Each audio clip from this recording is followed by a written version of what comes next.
Bomb Pop Threat, Crime a la Mode Mysteries, Book 3, by Christy Barritt. Chapter 1. Mommy, bomb pops are my favorite. The 6-year-old girl licked her popsicle and grinned as she stood on the side of the gravel road with her parents. Behind her, a pale blue beach house rose from the sandy ground.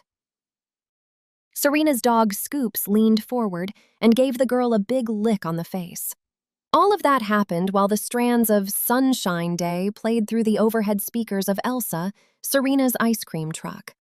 Things couldn't have been more perfect if Serena was trying to film a commercial right now. The weather was gorgeous, not too hot and low humidity. The sky was a glorious blue. Even the birds seemed happy today.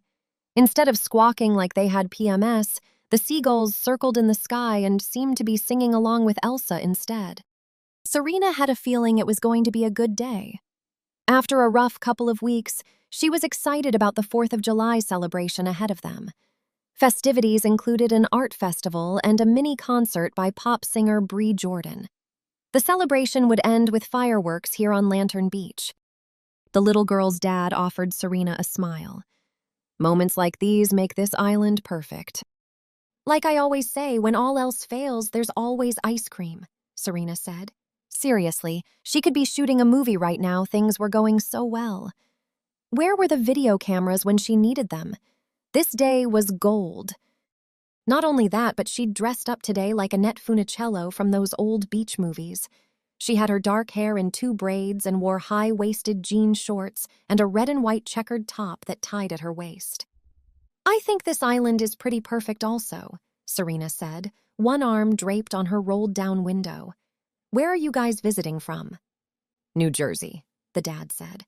I know we have a beach there, but it doesn't compare to Lantern Beach. Nothing does. As Serena grinned, she was certain everyone could see the sparkle on her teeth, almost like Hollywood magic had descended on her. She pulled Scoops back in through the window and offered a wave before pulling away.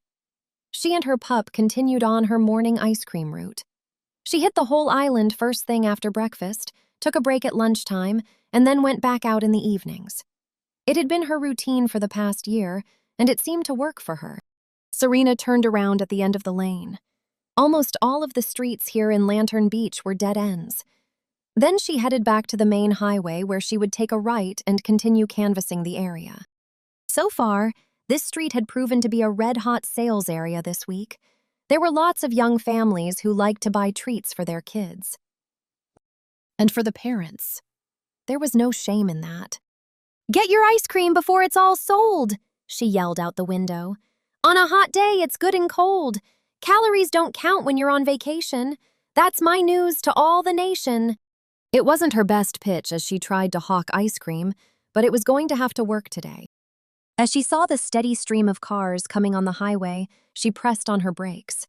She had to wait for an opening before she could turn, unless a driver felt sorry for her and let her through.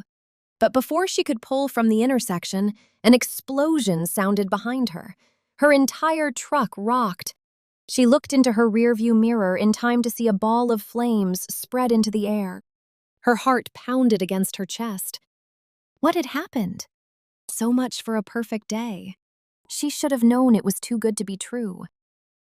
Serena held Scoops in her arms as she stood outside her ice cream truck and watched the fire crew extinguish the flames.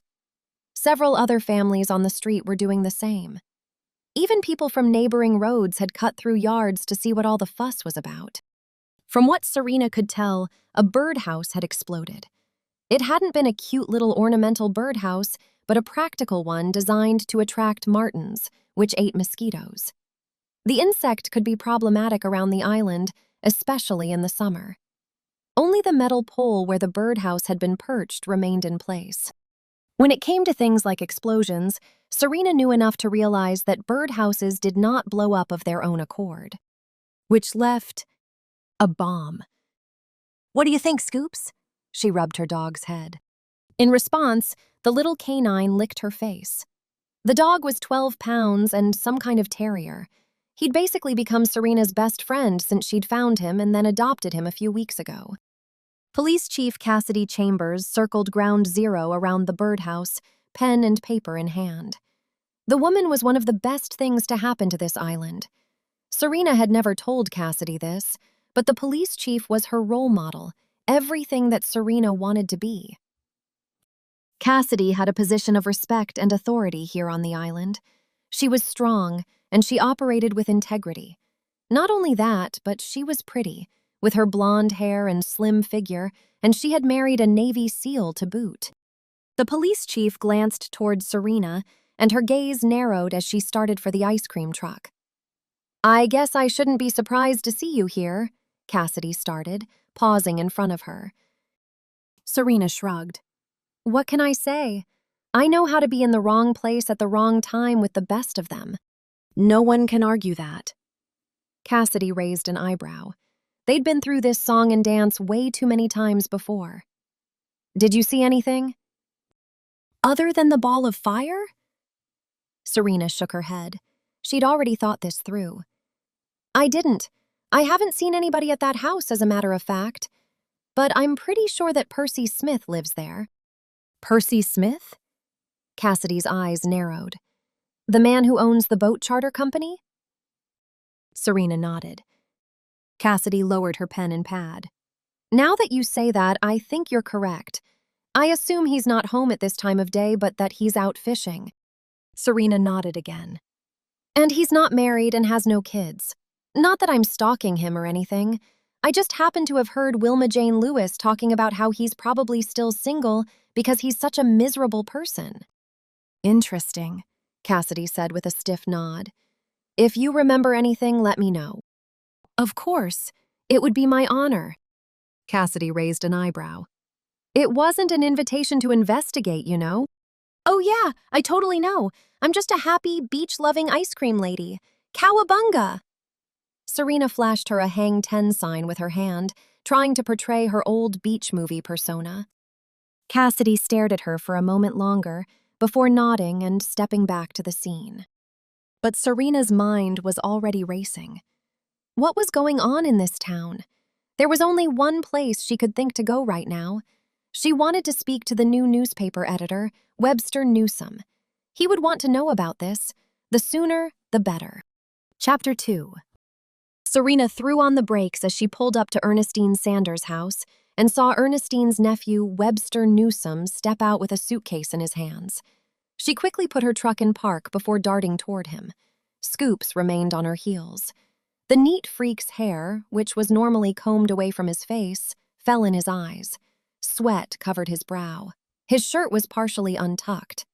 Weird. This was not the Webster Newsome she knew. Serena stopped in front of him, panting just a little. "What's going on? Are you taking a trip?" He shook his head as he heaved his suitcase into the trunk of his well-used sedan. "No, not exactly."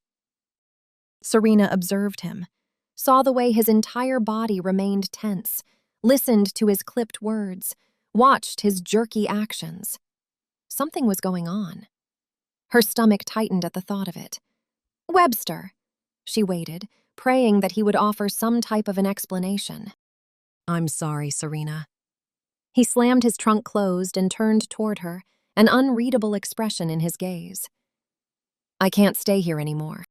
"You can't stay in Lantern Beach anymore? What do you mean? You've only been here a month." He began walking toward his driver's side door, fishing through his pockets for his keys. "It's a long story, but it turns out you were right. I'm not the kind of guy who's going to fit in here on the island. I've decided to look for some job opportunities closer to the Raleigh area." Serena sucked in a breath. She didn't know what to think. How could Webster be leaving? She was just figuring out how to put up with him. She knew exactly what she needed to say to keep him here. "But a bomb just went off at Percy Smith's house. We need to cover it for the newspaper." He showed no reaction. "Talk to Ernestine about it. Better yet, maybe you'll finally get that editor position you've been wanting." He paused and turned toward her, questions and maybe a hint of sadness in his gaze. "That's a good thing, right?" Serena pushed a wayward hair behind her ear, her thoughts racing. "Webster." He let out a long breath before glancing away. "Look, I know this probably seems weird. I never should have come here. You were right when you warned me about that when I first arrived. I thought you were just starting to fit in more." Her voice trailed. Why was she trying to get him to stay? Ever since he'd come, all she'd wanted was for him to leave. Maybe Serena's problem was that she hadn't thought Webster actually would do that, especially not like this. She picked up Scoops and held the dog close as she tried to process everything. "So that's it?" Her voice caught. "Now you're going to be gone, almost like you were never here?" Webster frowned, leaning against his car. "I am. You've got a lot of raw potential, Serena. I hope you keep writing because you're good at it. It was really nice to work with you for the amount of time I did." "But Webster—" As she said the words, Scoops barked in her arms, almost as if he agreed with her estimation of the situation. Neither of them wanted to let sleeping dogs lie. Webster patted the dog's head, a far-off look in his gaze. "It was nice to get to know you also, Scoops." Serena stared at Webster, trying to figure out what to say, but she was at a loss. Of all the things that she'd expected to happen today, this was not one of them. Webster stared at her for just one more moment, something unspoken seeming to emanate from his eyes. But he said nothing. Instead, he opened his car door and climbed inside. "I've got to go," he muttered. "I don't want to miss the ferry, but I wish you the best, Serena." Serena would be lying if she didn't admit that her throat burned right now. This was not how she had expected her perfect day to go. She had no choice but to step back and watch as Webster drove away. She felt like he was taking a piece of her heart with him. And that completed the transformation of this day from postcard perfect into totally bizarro. Serena stood there for several minutes, watching Webster's car disappear into the distance. She couldn't believe this was really happening. Even worse, she hadn't realized just how much Webster had come to mean to her. She looked forward to their daily talks more than she wanted to admit. It made no sense that he was leaving, and so abruptly at that. He wasn't an abrupt kind of guy. He was the type who scheduled when to floss his teeth every day. He put on his calendar when he needed to cut his toenails every week. Serena had caught a glimpse of his planner once, and the sight had been appalling. She turned back toward Elsa. As she did, music began blaring from her truck. "It's raining! It's pouring!" Serena gave the truck a dirty look. How did Elsa always seem to read her mind?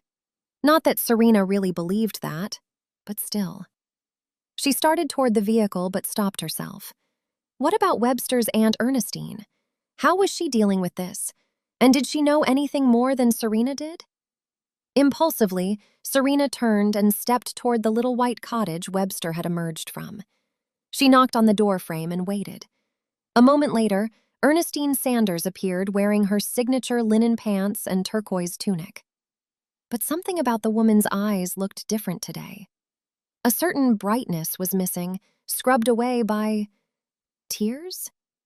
Serena had never seen Ernestine cry before.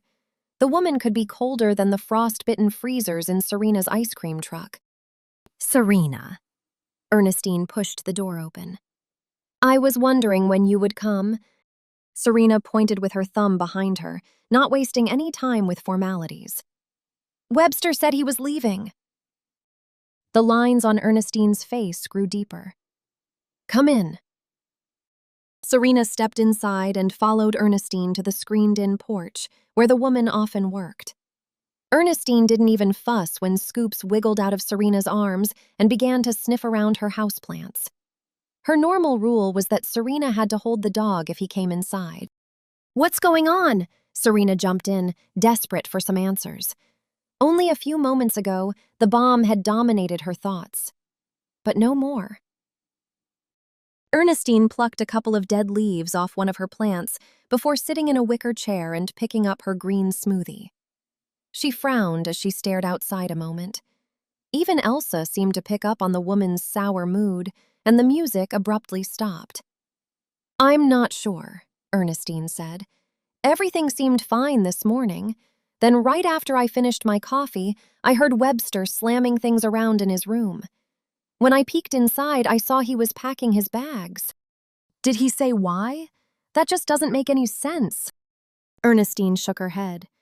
He gave me some kind of excuse about not fitting in here and said that maybe he could find a new job somewhere out near Raleigh. It was the first time he mentioned anything like that, though. Something just wasn't fitting. Kind of like trying to squeeze a new box of frozen treats into a freezer already stocked with the standard varieties. Did anything happen after breakfast? Serena's reporter instincts kicked in. People just didn't make decisions like this on a whim. Well, maybe Serena did, but she knew she was the exception to the rule. Webster wasn't an on-a-whim kind of guy.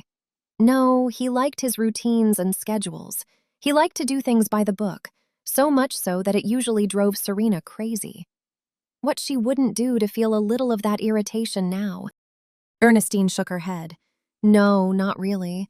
I had just overheard on the police scanner about the explosion on Laughing Gull Lane. I told him about it. Told him he should go out there so he could cover it for the paper. When I mentioned a pipe bomb, his face looked a little pale. About 30 minutes later, he started packing. Why in the world would Webster have a reaction like that? It made no sense. The realization left a sickly feeling in Serena's gut. I love my nephew, Ernestine said. But quite frankly, I was surprised he ever wanted to come here in the first place. He's always been very driven, and he made it clear that a small-town newspaper wasn't the life he saw for himself. He had loftier goals. Why did he come here to Lantern Beach?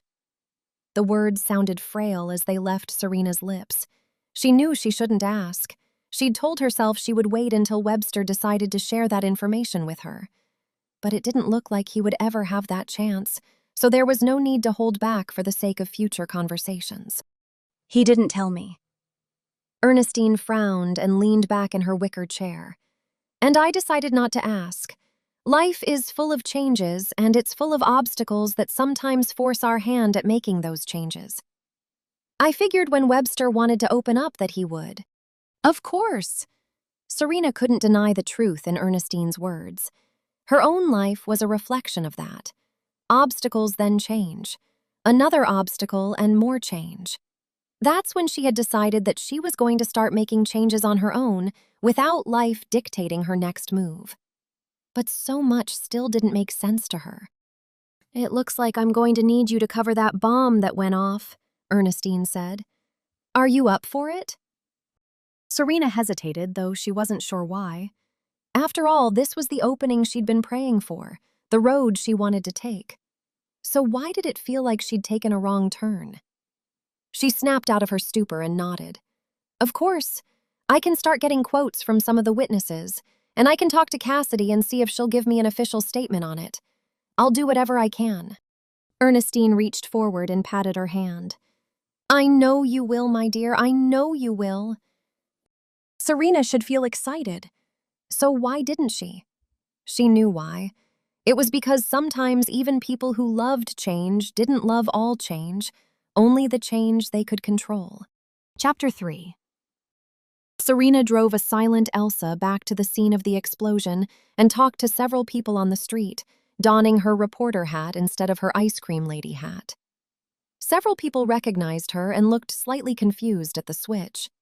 She couldn't blame them, and she was used to that reaction by now. She wore many hats. Literally. Today wasn't even one of her weirdest ones, but no one she talked to had seen anything. Just as she was ready to pull away from the street, she saw a truck pull up to the house where the explosion had occurred. Percy Smith had returned home. She watched as the man haphazardly threw his truck into park and then stormed up to the police officer stationed outside his house. The boat captain almost looked angry, with his heavy steps and red face. Was that a normal reaction? Serena didn't think so. She would think that somebody might look concerned or bewildered or even in shock. What was up with the anger? The man was in his 60s, with curly salt and pepper hair and skin that had seen more than its fair share of sun. She'd heard from Wilma Jane Lewis that the man was a hothead. In fact, the woman, who'd moved into town 3 months ago and apparently lived off the alimony her ex-husband provided, said that Percy had canceled her reservations for a private fishing charter. She'd been livid about it. Serena had run into the woman at the Crazy Chefette and listened to her tirade. Right now, Serena stepped closer, trying to overhear what was being said. She picked out a few key words, including pipe bomb. "Why would someone do this?" Percy yelled. "That's what we're trying to figure out, sir," Officer Leggett said. "You better catch the person responsible." Percy leered at the officer. "What if someone had been hurt?" "We don't believe that was the intention since the bomb was planted well away from the house and any vehicles." Officer Leggett raised his chin, despite Percy's in-your-face attitude. "There was no shrapnel inside either. Sometimes people put nails or broken glass in these bombs with the intention of hurting others. That didn't happen." "Am I supposed to be grateful?" Percy shot back. Leggett's face remained placid. "I know this is hard, but I assure you that we are looking into this." "You better be," Percy growled. "Now, when can I start cleaning this mess up?" Serena glanced at the mess. Mostly, it was exploded pieces of the birdhouse. He'd also had a barrel of seashells in his front yard that had been turned over and a huge whale vertebra that had fallen. All in all, it could have been so much worse. Serena didn't know Percy well, and she'd never thought of him as being so unlikable. Then again, she had heard that his fishing business was in trouble. Maybe to Percy this seemed like the straw that could break the proverbial camel's back. Should she even try to get a quote from him? Serena stared at the man as he stomped around, at his red cheeks and stiff muscles. She decided that now might not be the best time. Was that what Webster would have told her? She thought the answer would be yes. As she thought of Webster, her heart sagged again. She should be happy. This meant that maybe she could become the newspaper editor. Ever since Serena learned he would take over as editor, she had wanted him to leave. But now that he had, it just felt like something was missing in her life. She hadn't realized what a good friend he'd been to her since he moved to the island. It seemed like so many of the people she knew here were married or had their own social circles. But when Webster came into town, the two of them had each other. She suddenly hadn't felt quite as lonely. What was she going to do with herself now?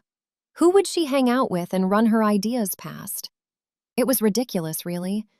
Then again, maybe Serena should have been careful what she wished for. Now Webster was gone, and she already knew that life here on Lantern Beach would never be the same.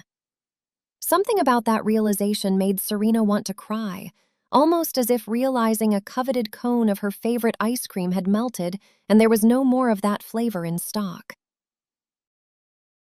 Serena and Scoops went back to Elsa. As they did, Serena glanced at the time. She had a couple hours before she needed to start her afternoon ice cream route. In the meantime, an idea nagged at her. She pulled into a public lot near the Lantern Beach Pier and put her truck into park.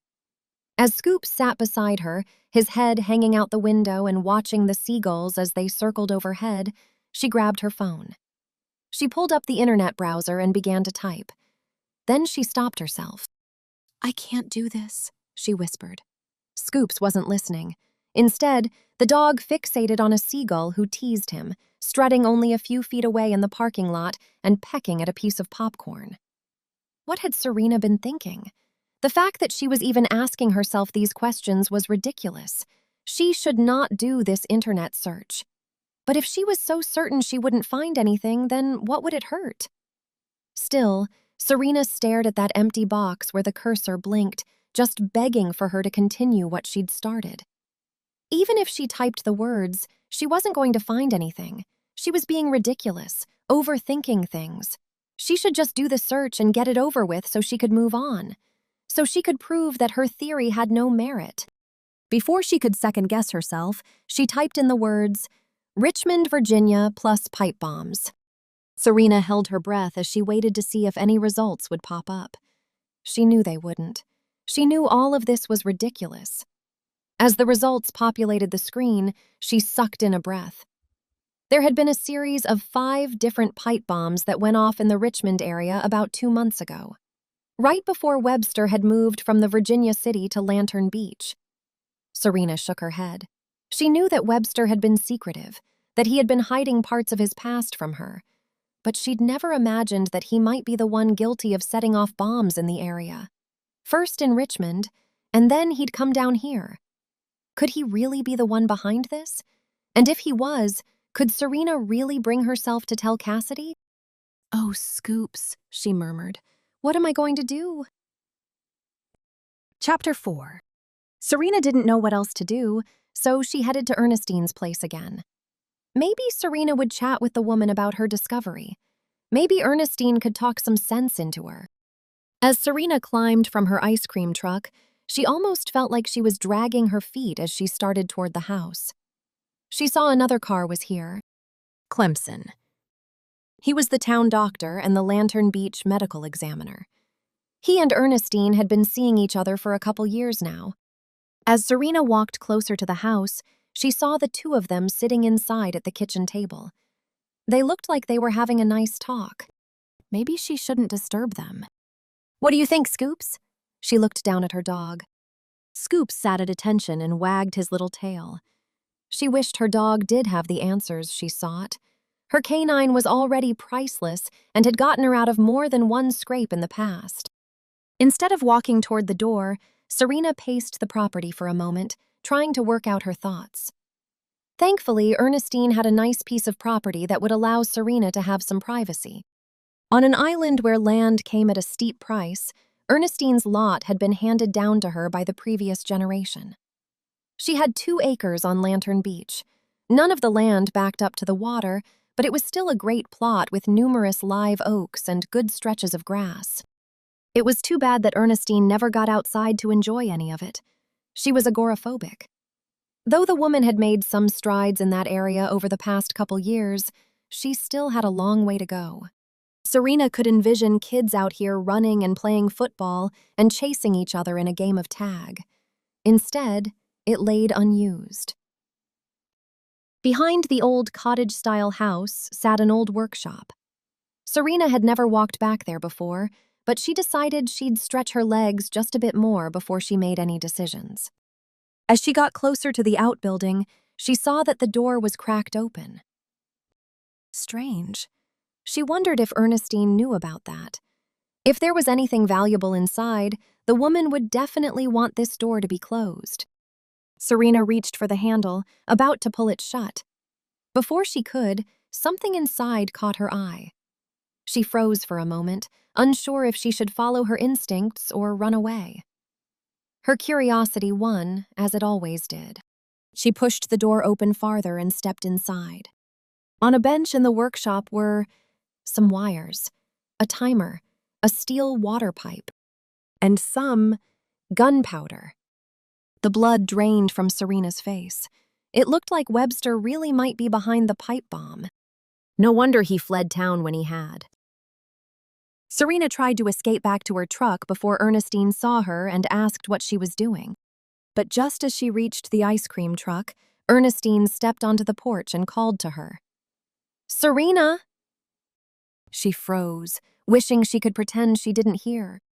But there was clearly no way to miss Ernestine right now. Instead, Serena turned toward the woman. "Hi there!" She offered a large wave, trying to look more cheerful than she felt. "What are you doing?" Ernestine asked, still standing in the doorway. Clemson came and stood behind her. "Oh, nothing," Serena shrugged. "I was coming by to chat, but then I had an ice cream emergency." An ice cream emergency? That was the best she could come up with? Ernestine's eyes narrowed. "That's the first I've heard of those." Serena shrugged. "What can I say? Some people get really testy when they don't have their favorite treat." "What did you stop by to talk about?" Serena froze again and considered her words. Then she knew exactly what she needed to say. "I was wondering, Percy Smith has advertised in the Lantern Beach Outlook before, right?" "That's right." Ernestine rubbed her hands together. "Why do you ask?" "Did he and Webster ever have any encounters?" "Funny you ask. They just got into an argument last week." Serena's heart leapt into her throat. "About what?" "Percy thought the advertising rates were too high. I haven't raised them in 5 years, though. The man is out of his mind." "What did he say exactly?" That advertising rates like ours were eating up all his profit. He threatened to pull the ads for his business. I'm sorry to hear that, Serena said. Me too, but that's the way it works sometimes. What's going on? Serena stepped back toward her truck. We'll talk more later. Right now, I have to take care of that ice cream emergency I told you about. Before Ernestine could ask any more questions, Serena hopped into her truck. Now more than ever, she realized she had to talk to Cassidy. Chapter 5. Cassidy stared at Serena as the two of them sat at Cassidy's desk. You're telling me that Webster Newsom is behind that bomb? Serena held Scoops closer, the dog feeling like a comfort blanket right now.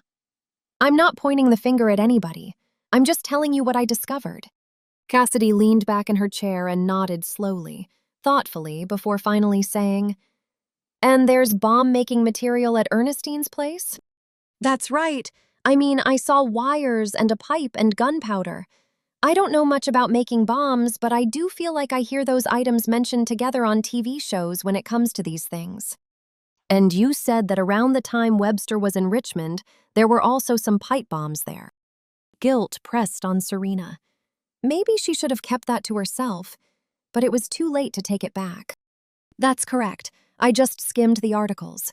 But the last thing I saw implied that no one had been arrested for it yet. And you said that Webster left this morning very suddenly? Cassidy narrowed her gaze with thought. Also correct. Serena leaned forward. Look, Webster is my friend. I know him. I can't see him doing something like this. But the evidence... Cassidy nodded. I know it's hard when the evidence points to somebody we care about. Believe me, I've been in this situation before. So have you. Yes, Serena had. A man on the island had died, and Serena's ice cream treats had been found around his dead body. She'd been certain she was going to spend the rest of her days in jail. Thankfully, she'd found the real bad guy first. But would Webster also have that happy ending? What are you going to do? Nausea squeezed at Serena as she waited for Cassidy's response. I'll get in touch with some of my colleagues up in the surrounding areas. They can be on the lookout for Webster's car. We're definitely going to need to talk to him. And I'm going to head over to Ernestine's so I can check out these bomb-making materials myself. Okay, Serena shifted. Is there any way? Cassidy raised her eyebrows as she waited for Serena to continue. Is there any way my name could be left out of this? Serena squirmed as the question left her lips. The suggestion alone made her feel slimy. You don't want Webster or Ernestine to know that you're the one who pointed the finger at Webster, Cassidy muttered, as if it were a foregone conclusion. Serena nodded. Maybe there's nothing to be ashamed of, but I feel like the most horrible person in the world right now. I'm not ready for people I care about to know that I turned him in. Cassidy studied her face another moment before nodding. I understand. I don't see why I would need to mention your name. Thank you. Serena stood. It looks like I have some stops to make. But before she could step from Cassidy's office, Paige Henderson, the police dispatcher, ran toward the door. There's been another explosion, this time at Happy Hippie Produce. The Happy Hippie? Serena's bottom lip dropped. That was her aunt's produce stand. She had to get there. Now. Serena pulled up to the produce stand, a vintage Chevy van with a pergola extending from the side and little baskets out front. She threw Elsa into park and rushed toward her Aunt Skye, who stood out front with her arms pulled over her chest as she stared at her stand. The good news was that it was still in one piece. But something had obviously happened. Serena could still smell the smoke in the air and see a slight haze around them. Are you okay? Serena rushed, looking at her aunt for any sign of injuries. She saw none. Skye nodded and ran a hand through her long, dark hair. Her husband, Austin, was already on the scene, and he slipped an arm around her waist. I'm fine. The bomb wasn't near the stand.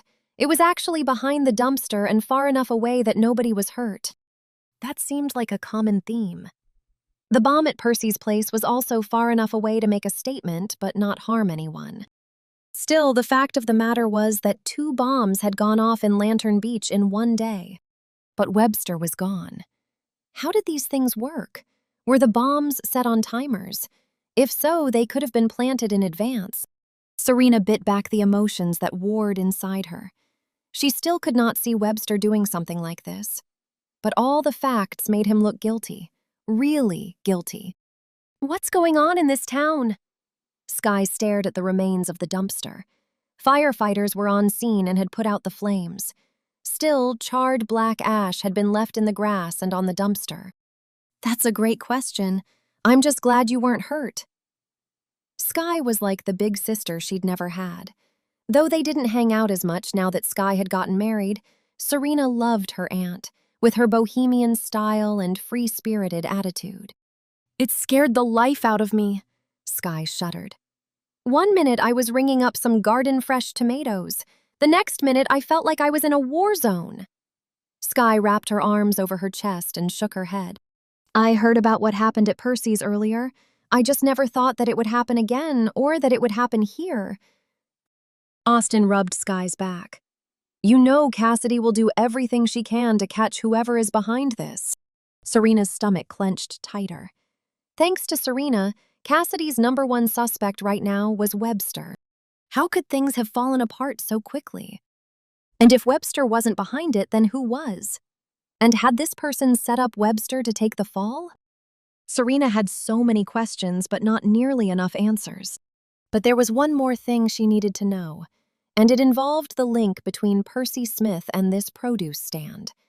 They were both businesses and/or business owners here in Lantern Beach that had been targeted. Serena remembered Wilma Jane going off about Percy, telling Serena what a difficult man he was.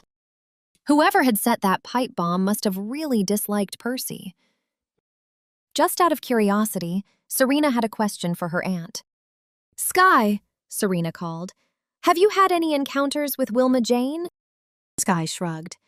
She left a bad review of the produce stand not long ago. Why? What kind of bad review? Said the tomatoes were overripe, said the service was terrible, said Mother Nature herself would give this place 0 stars. Ouch. Why? Skye studied Serena's face.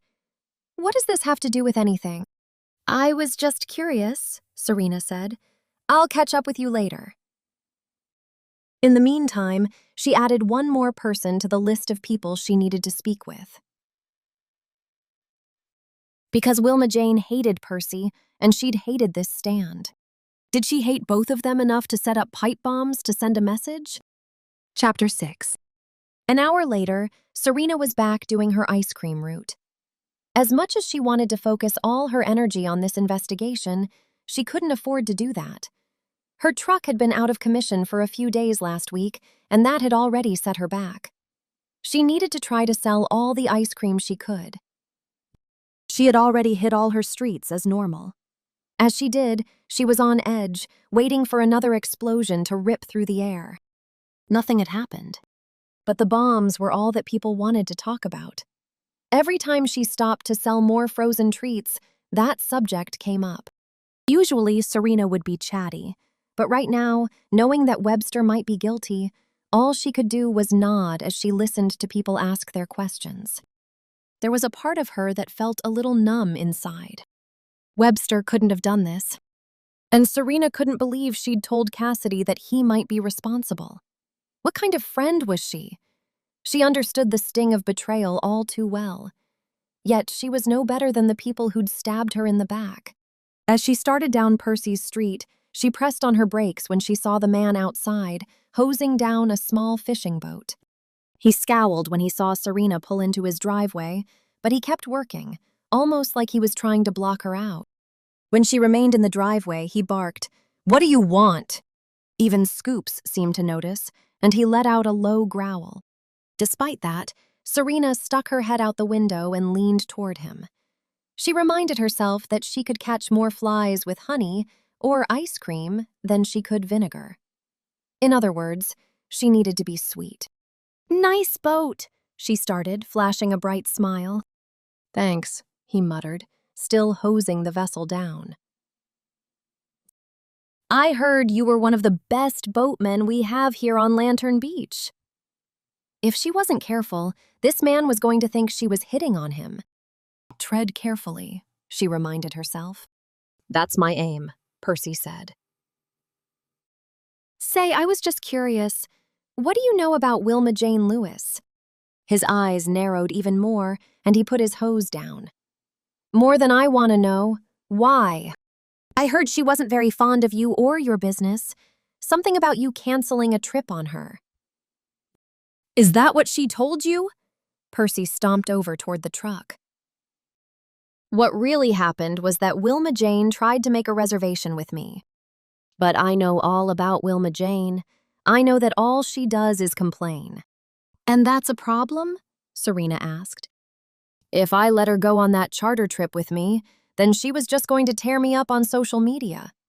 I've been trying to drum up business lately, and I didn't need her undoing all of my hard work. What do you mean? Serena asked, trying to get all the information she could from the man. I mean, it's a well-known fact that Wilma Jane sees it as some type of power play to leave bad reviews. I didn't need her money that bad. Serena nodded, letting what he said sink in. It matched what Skye had told her. You want to know something else I find interesting? Percy asked. Do I ever? Serena muttered. One of my neighbors said that he saw Wilma Jane sneaking around my yard this morning right before that bomb went off. Serena's heart seemed to miss a beat. Is that right? It is. I told the police chief. She is supposed to be investigating the woman, but as far as I'm concerned, Wilma Jane is responsible for this. When Serena left Percy's, it was almost like she was on autopilot. She had a vague memory of where Wilma Jane lived. It was a newer house that was on the smaller side, with white siding and lots of interesting angles. Kind of like Wilma Jane. Under the guise of being on her ice cream route, Serena decided to head toward the woman's place. What she hadn't figured out was a good reason to talk to Wilma Jane once she arrived. Serena halfway hoped the woman might be outside when she pulled up, but that had been hoping for too much. Instead, she put her truck in park in Wilma Jane's driveway and strode up to her door. Wilma Jane answered on the first knock. Can I help you? The 30-something woman had a round face and short bobbed hair that only accentuated the width of her cheeks. She liked to dress in bright colors that matched her loud voice, but vastly contrasted with her sour disposition. It's your lucky day, Serena started. You can have anything from my ice cream truck that you want. The woman's eyes lit. Can I? And why is that? I don't remember entering any contest. I put all the locals' names in a drawing every week, Serena said, making it up as she went. You are the lucky person I drew this time. Oh, really? She raised her thinly sketched eyebrows. For a minute, Serena thought she would refuse. But in the next instant, Wilma Jane trotted down the stairs toward the ice cream truck. I think I will then. I do love a good nutty buddy on occasion. As they reached the ground and Serena climbed into her truck, she questioned just how wise this was. As a woman who liked to make business owners miserable with her nasty reviews, maybe working with her right now wasn't the best idea. Sometimes it seemed like the people who got things for free were the ones who complained the loudest about the businesses that provided those free things. But Serena also knew she didn't have much time to waste. Did you hear about what happened over at Percy Smith's place? Serena asked. Wilma Jane prodded the top of the Nutty Buddy off and began to unpeel the paper around the edges. I did. I heard it happened at the Happy Hippie also. It's terrible, isn't it? It really is. Wilma Jane handed her trash back to Serena without question as to whether it was couth or not. What do you think happened? Serena asked, placing the paper wrapper inside her truck. Wilma Jane shrugged as she took her first bite into the Nutty Buddy. No idea. Don't really care. I heard you two were friends, Serena continued. In fact, someone said they saw you in Percy's yard this morning before the bombing. She suddenly stopped mid-lick and pulled the Nutty Buddy away. You heard that? It's the rumor that's going around. Her eyes narrowed. It wasn't like that. I was going over there to egg his boat. Egg his boat? Why would you do that? Because the man infuriates me. I can't believe he refused to book a charter for me on his boat. I had friends coming into town and I heard he was the best. Did he say why? He said he didn't like to work with difficult people. Her voice rose in obvious offense. I thought that was discrimination. You can't discriminate against difficult people. And you were mad enough that you decided to egg his boat? It wasn't exactly a pipe bomb, was it? That's right, but my better sense got a hold of me. I figured I could do more damage through the written word than I could by casting stones. Eggs. What did you do after you changed your mind? I found somebody else I could take that charter boat trip with. We just got back a few minutes ago. My friends are upstairs getting cleaned up right now. Why are you asking? As Serena glanced back, she saw Cassidy pull up. It looked like the police chief had just gotten word that Wilma Jane was back also. But if the woman's alibi checked out, then she might not be guilty after all. Chapter 7. After Serena finished her route, she headed toward the boardwalk. Numerous vendors had come into town for Lantern Beach's 4th of July celebration. Historically, this week was always the busiest on the island. Who didn't love fireworks at the beach? Plus, the days were long and the weather was ideal. Yet nothing felt ideal to Serena right now. She and Scoops climbed from her ice cream truck and walked to the boardwalk. She just needed to clear her head a little bit. As she strolled, she looked at the various vendors who were beginning to put up their signs. Serena had already reserved Elsa's spot, but there was no need for her to set up. On the 4th, closer to the time for fireworks, she'd simply pull up and open her window. She had more than enough frozen treats ordered, and the optimistic part of her had visions of selling out. Wouldn't that be nice? It would certainly help with some of her financial problems. Tomorrow morning, she would also be interviewing that man who owned the company in charge of the fireworks. They had been coming to this island the past 20 years for the event.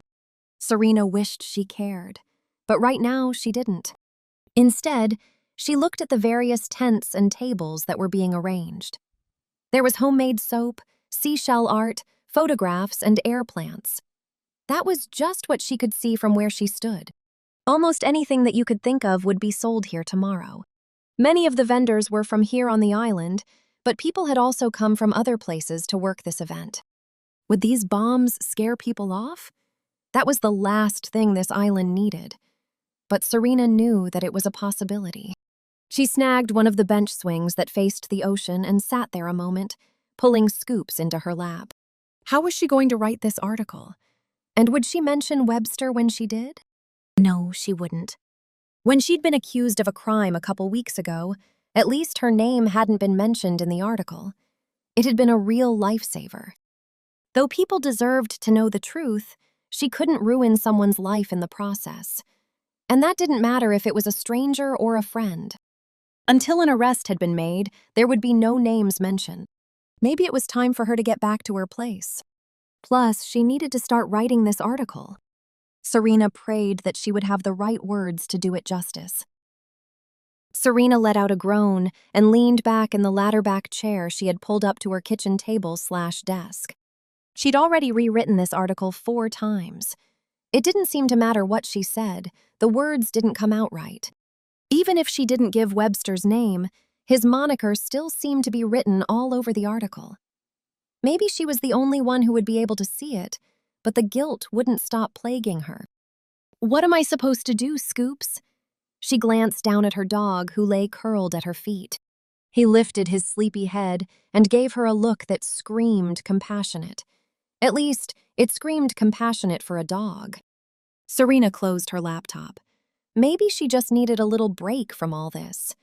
Her head was beginning to pound. She glanced out the window of the little camper she called home. It wasn't even 500 square feet inside, but it had enough personality for a place 4 times the size. There were teal cabinets and stained glass pictures in the windows and fun tile work. Her artsy Aunt Skye used to live here and had decorated it this way. Serena loved it. She frowned as she stared out the window. Darkness had already fallen. She'd probably been working on this article about the bombing for at least 3 hours now, and she should be finished. If it was any other article, she would be finished. But this one had her stumped. Instead, she stood from her seat and stretched. Maybe she should just go to sleep. Maybe things would look brighter in the morning. But without Webster here, she knew that probably wasn't the truth. Who would she talk to and hang out with? Who would be the yin to her yang? Nobody. Serena knew that she would meet other people on the island. She even knew that she had other friends here. But no one would ever be able to replace Webster. She hadn't even realized what a change of heart she'd had about the man until today. Just then, Scoops let out a little growl and stood. His gaze was focused on her door. "What is it, boy?" Serena felt herself tense. Her canine was a great little guard dog, and he'd obviously heard something that she hadn't. Scoops' growl deepened, and he continued to stare at the door. The hair on his neck began to stand up. Serena's hair followed suit. What was going on? Was someone here? As soon as the questions filled her head, Serena heard a creak outside. Someone was here. On her deck. What if it was the person who'd left those bombs? No, that didn't make sense. Why would that person come after her? Serena's thoughts raced as she tried to figure out what she should do. She reached into her drawer and pulled out a rolling pin. It would have to do. She didn't have any other weapons handy. She crept toward the door, waiting to see what would happen next. Would her visitor try to get inside? Or was he leaving a present? A bomb, maybe? Prickles dashed across her skin at the thought of it. How did Serena keep getting herself into these messes? She had always been a curious girl, but she was only in her early 20s, and her life had already flashed before her eyes on more than one occasion. She waited, her breaths entirely too shallow for comfort. As the door began to open, Scoop's growl turned into an all-out bark. The dog lunged from his seat and raced toward the door. This was it, Serena realized. Someone was trying to get into her camper. She should have called the police when she had the chance. Chapter 8. "Serena?" someone called. Serena froze. She recognized that voice. Or was her mind playing tricks on her? She wasn't sure. She still held the rolling pin like a baseball bat just in case.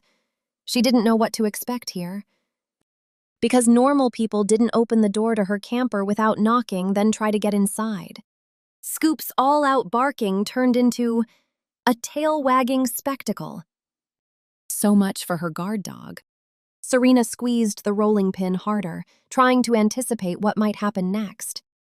To her surprise, a familiar figure appeared in the doorway. "Webster?"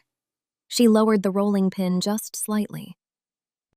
"It's me," he said with a whisper and a frown. "I'm sorry just to show up here." "Have you ever heard of knocking?" she muttered. Despite the flippant words, she'd never been so glad to see him. "I didn't want anyone to see me or hear me." Then I realized the door was cracked open and I got worried. The door was cracked? Now that he mentioned it, Serena may not have closed it all the way. The latch didn't always catch as it should. Webster glanced at the rolling pin and raised his hands. "You don't think I'm here to hurt you, do you?" "I didn't know who was here."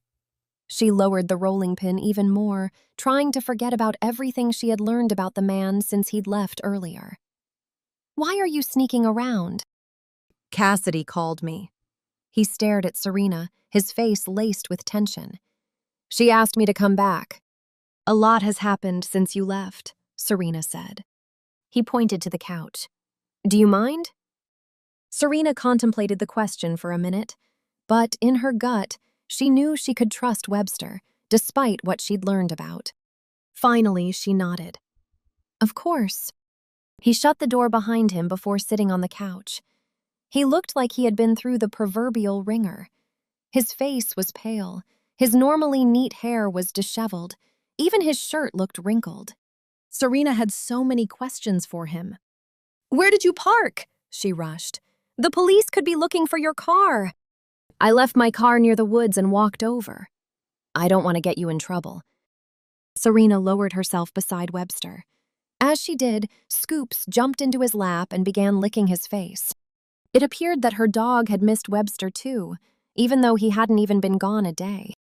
"Webster!" Serena rubbed her sweaty hands against her jeans, not even sure where to start. He dragged his gaze to meet hers. "I know you have a lot of questions. I want to explain." "That's good, because I really want to hear your explanation." Webster took a few minutes to gather himself before starting. "First of all, I need to make it clear that I did not plant those pipe bombs." Webster turned toward Serena, his gaze still tortured and begging for understanding. "You do realize that the materials for them were found at your aunt's house?" Serena hoped she wasn't sharing too much information, but she also knew that Cassidy had already taken the evidence. Webster knowing about it made no difference at this point. "Someone must have left those supplies there to make me look guilty." This was beginning to feel a little too familiar. Someone had left evidence against Serena not too long ago also. "Why would someone do that?" Serena asked. Webster ran a hand through his hair and stared off, looking like he carried the burdens of the world on his shoulders. "Any chance I could get a cup of coffee?" "Of course." Serena stood and walked to her little kitchenette, where she began to prepare Webster a cup. She knew that he liked to drink it black. She held off on asking any questions as it percolated, but plenty brewed in her mind. She couldn't wait to hear what he had to say, and she really hoped his explanation was good. She wanted to believe him. She wanted to be on his side, but there was so much working against him right now. Finally, the coffee finished brewing, and Serena handed the cup to Webster. He took a few sips, almost as if he needed the break so he could gather his energy before spilling the story to her. She carefully lowered herself beside him on the couch. "There are things I haven't told you about my past," Webster started. Scoops climbed up beside Serena and rested his front paws in her lap. "So I've gathered." He pulled his gaze up to meet hers. "I really did intern at the Washington Post, and I really was an assistant editor in Richmond before I came here." "What happened to make you come here?" Serena tucked her legs beneath her and grabbed a blanket, draping it over her. It wasn't even necessarily that she was cold. She just needed something warm and safe. "When I was in Richmond, I came across a story idea that I couldn't resist." He leaned forward, still holding the mug of coffee and looking into the liquid as if tea leaves might emerge and give him answers or clarity. "I was bound and determined to write the story. My colleagues told me I shouldn't, but I didn't care what they said. My heart was set on it." "What was the story about?" He let out a long breath. There was a local airline catering business that employed about 200 people. Sky Gourmet. "I've heard the name." She couldn't remember why, however. "One of the employees there came to me and told me about the working conditions at the factory. They were horrible. Low wages, long hours, unsafe conditions. Meanwhile, the airlines using them were raking in millions in profit. I knew there was a story there, that these employees needed a voice." "So what was the problem?" Serena waited, anxious to hear the rest of the story. "I'll get to that in a second. Let's just say I found 10 people who were willing to speak up about what it was like to work for Sky Gourmet." "That was good news, right?" "It would have been." Webster frowned. "Except my editor told me he wasn't going to run the article. This company was affiliated with some of the newspaper's biggest advertisers. I knew my editor, Mr. Stoutkins, didn't want the paper to be on the outs with them, and that was exactly what would happen. The paper was already struggling." Serena waited for Webster to continue, his tale already captivating her. "I decided to run the story anyway. After Mr. Stoutkins left, I put the story in. I knew it was wrong. I knew I shouldn't do it. But these people's stories needed to be heard. There was no need for them to work in these conditions for such little pay." Serena sucked in her breath, knowing that the story was going to take a turn for the worse. "In my mind, the article was going to come out and I was going to be hailed a hero. Meanwhile, I just knew that the conditions at this company would change and these people would get the money owed to them. I wanted their lives to be better because I had taken these chances." Webster glanced out the window and frowned, looking for a moment like he'd been transported back in time to a very dark place. But it wasn't like that. Serena's throat tightened, and she rubbed Scoop's head. What happened? Instead of improving their work conditions, the company fired the people who spoke against them. His neck looked strained, and his gaze even heavier as he glanced at Serena. Serena's eyes widened. Really? Wow, I'm sorry to hear that. Webster nodded solemnly. Me too. That was never what I intended for them. Out of the scenarios that played in my mind, it wasn't one of them. Nobody stepped up to defend you? To defend the workers? No. Company management said the employees knew what they were getting into when they took the jobs there, and that they should be grateful to have a paycheck. Meanwhile, Mr. Stoutkins was livid. Needless to say, I was fired too. Serena tried to imagine it all playing out. Emotions twisted her heart at the injustice of it all. That's horrible, but I'm not really sure what this has to do with what's going on here today. About a week after all that went down, pipe bombs began showing up in Richmond. At first, I had no idea that they were supposedly connected with me. But then I realized that the bombs were being left at the homes of people who were affiliated with Sky Gourmet. Somebody was taking revenge on the management. She sucked in a breath. Who? Webster shrugged, his eyes burdened with sadness. That was the question. The police never caught the person responsible. But do you think it was somebody that you got fired? Webster shrugged. It's my best guess. Eventually, a pipe bomb was left for me. That's when I knew I had to leave. I knew that I was putting other people at risk. All of that vengeance seemed to turn toward me. A movie reel of the events began to play in her mind. It had to be horrible to realize those acts of violence had been because of him. He'd probably moved here to keep the people in Richmond safe. Did you tell the police all of that? Serena asked. I tried to, but believe it or not, it turned out the police chief was best friends with the president of Sky Gourmet. He didn't have very much compassion for me. That's too bad. That's why I always say we can't let relationships cloud our views. Justice is justice, despite personal connections. So you think the person responsible for this followed you here? She tried to connect the dots. That's my assumption. Somehow this person realized I was here, and he came to make my life miserable. He wants me to look guilty. He wants me to pay for what I caused to happen to him. If that's the case, then you should be able to recognize this person, right? After all, you interviewed everybody who was fired. He nodded.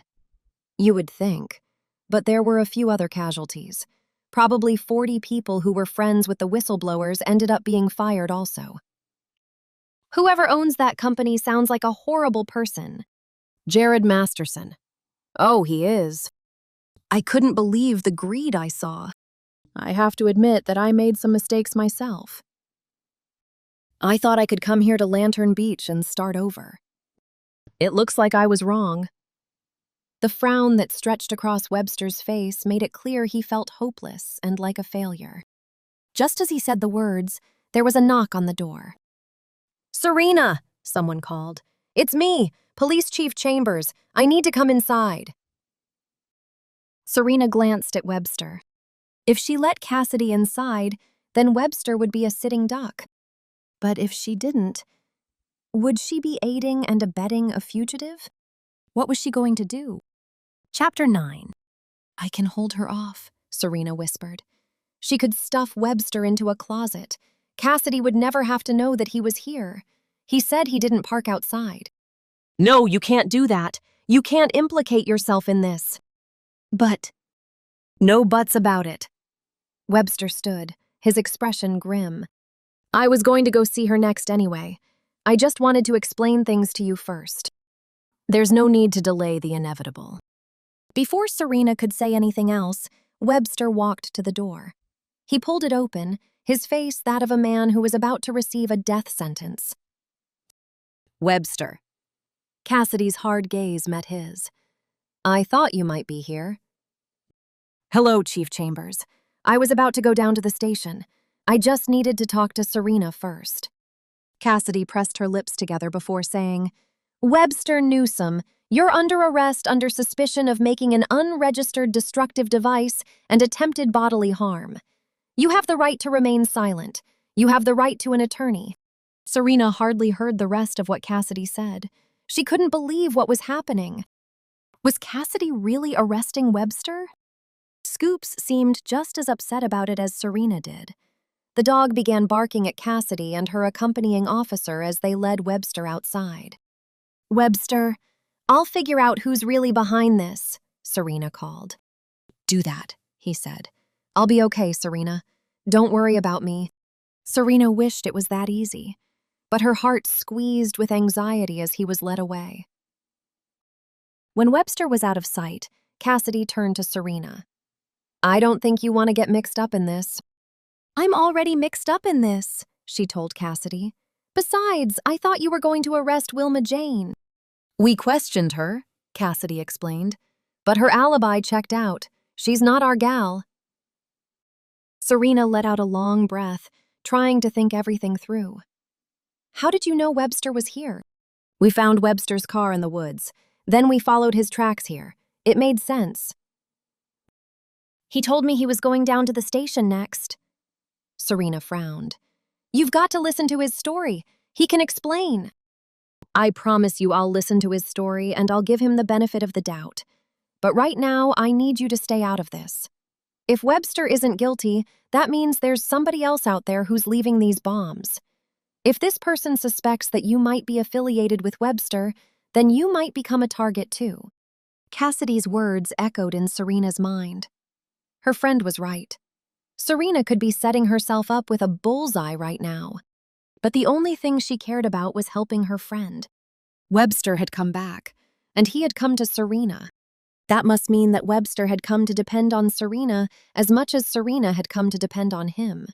She couldn't let him down. Visiting hours were closed at the jail, so Serena knew there was no need to go there and try to talk to Webster again. Anything else would have to wait until morning. Her heart sagged as she thought about Webster being in a jail cell. At least she knew all the officers in Lantern Beach and knew that he would be taken care of there. There were far worse places where he could be locked up, but that didn't really make any of this better. If somebody from Webster's past had come here to make him look guilty, then what was the connection with the people being targeted? That's what didn't make sense. She decided to review what she knew so far. The first person who'd been targeted was Percy Smith. He owned a charter boat business. The second person was Sky. There was really no connection between the two of them except they both owned businesses here on the island, businesses that Wilma Jane wasn't happy with. The woman seemed like their best suspect. However, Cassidy had ruled her out. After all, she'd moved here before Webster. It only made sense that somebody from out of town was behind this. Most likely it was someone from the Richmond area who knew about what had happened. Maybe that person was on vacation here this week. The bomber must have seen Webster's name somehow, probably through reading the Lantern Beach Outlook, and had realized this was where he had moved. But how would they have gotten the supplies to build the bombs? If this was something that had been spur of the moment when Webster's presence had been discovered, then this person wouldn't have had time to gather the supplies. And most people didn't come on vacation with various wires and explosives with them. Maybe Serena could look into that tomorrow. Go to the hardware store and see if anyone had made any suspicious purchases while they had been there. However, if that was the case, then this person wasn't very smart. Certainly that was one of the first places Cassidy had checked. Serena shook her head, feeling a headache forming. There had to be something that she could do. And now that Webster had actually been charged in this crime, did that mean she had to use his name in the article?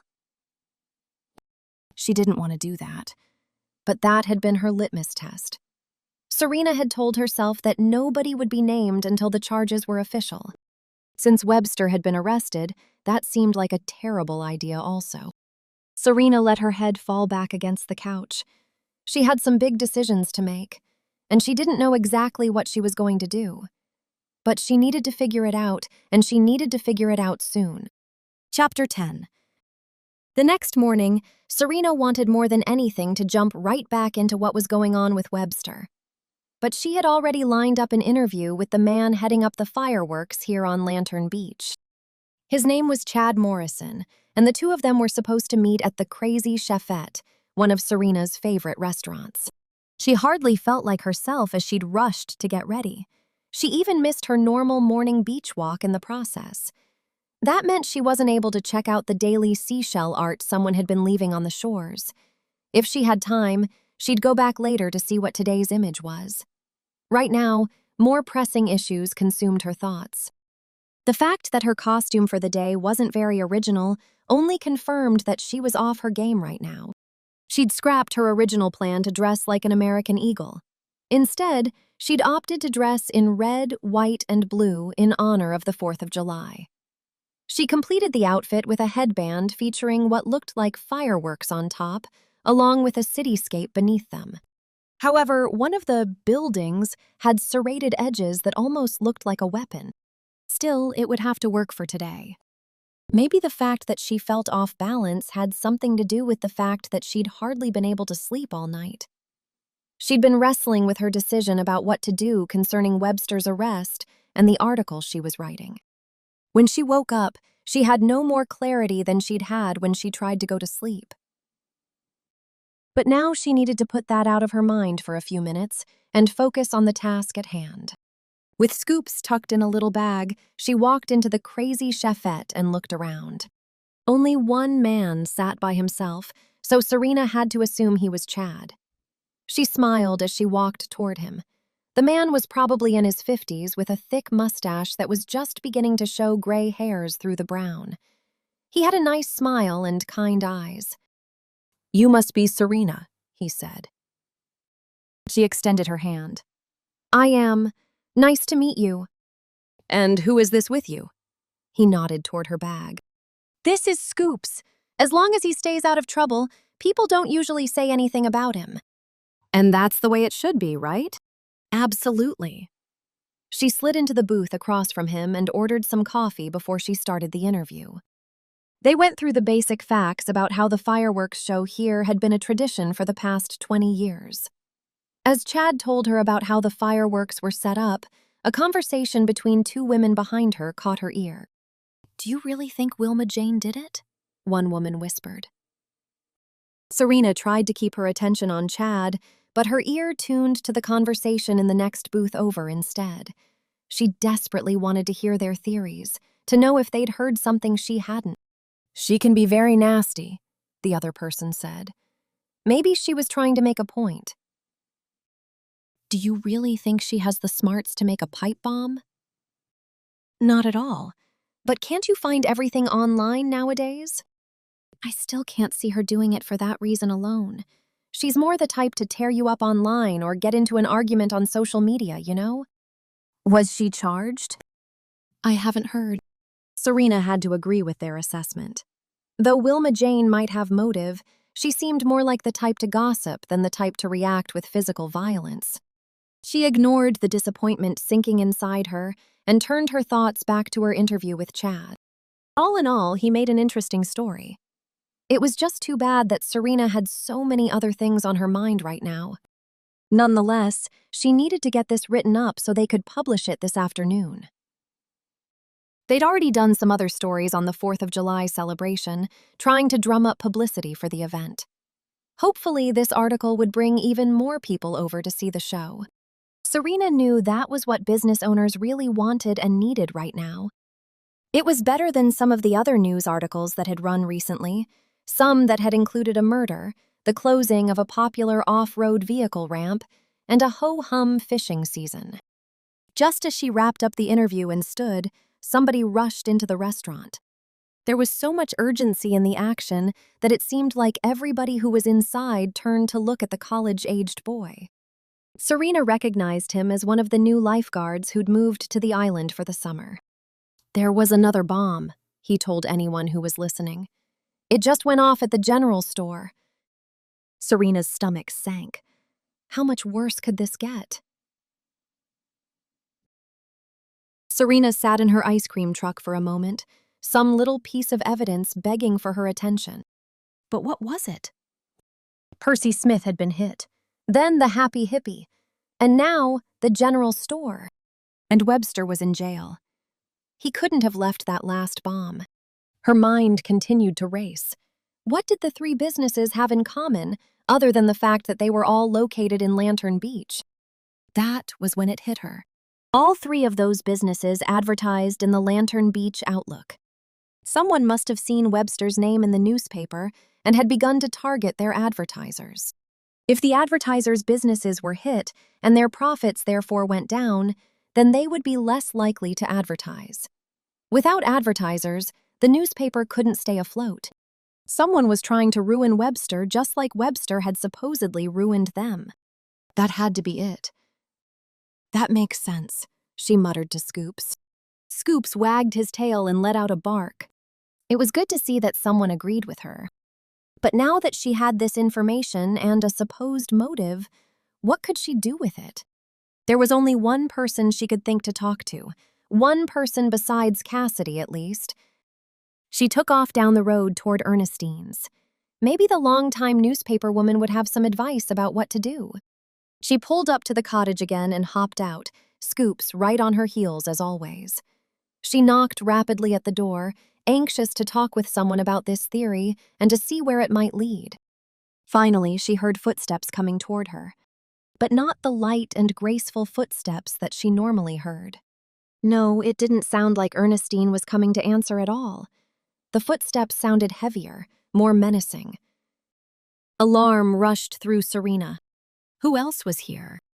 And what if this bomber was now targeting Ernestine? Chapter 11. Serena took a step back and reached for her phone. Maybe she should call the police. But before she could, the door opened. Webster stood there. Before Serena realized what she was doing, she threw her arms around him. "You're out!" After a moment of hesitation, Webster's arms wrapped around her too, and he patted her back. "I am. The timing of the judge being in town worked out in my favor. My aunt posted bail for me and I just got here." "That's great." Serena stepped back and looked at him. He didn't look that much worse for the wear, all things considered. "So what does this mean?" He shrugged, the action almost more of a twitch. "It means I can't leave this island until I'm cleared. I have a hearing coming up where I'll have to go before the county judge." This was obviously still a long way from being over. "I'm glad you're out. I worried all night." "Believe me, you weren't the only one." Ernestine stepped into the conversation. "Good to see you, Serena. I'm glad you're both here because I had a realization that I need to share with you," Serena said. "I'm hoping that you can help me figure out what we might need to do next." Webster's eyes lit. "Of course.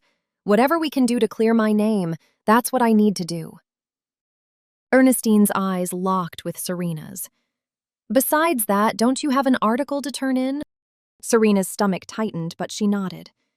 "I've got my computer in the truck. I can send it to you in a few minutes." "That's good, but I'm going to need the article on the fireworks also.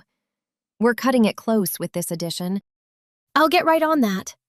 Serena nodded, trying not to feel overwhelmed.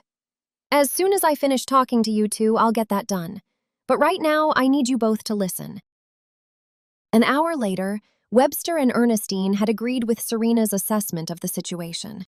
Someone was targeting their advertisers.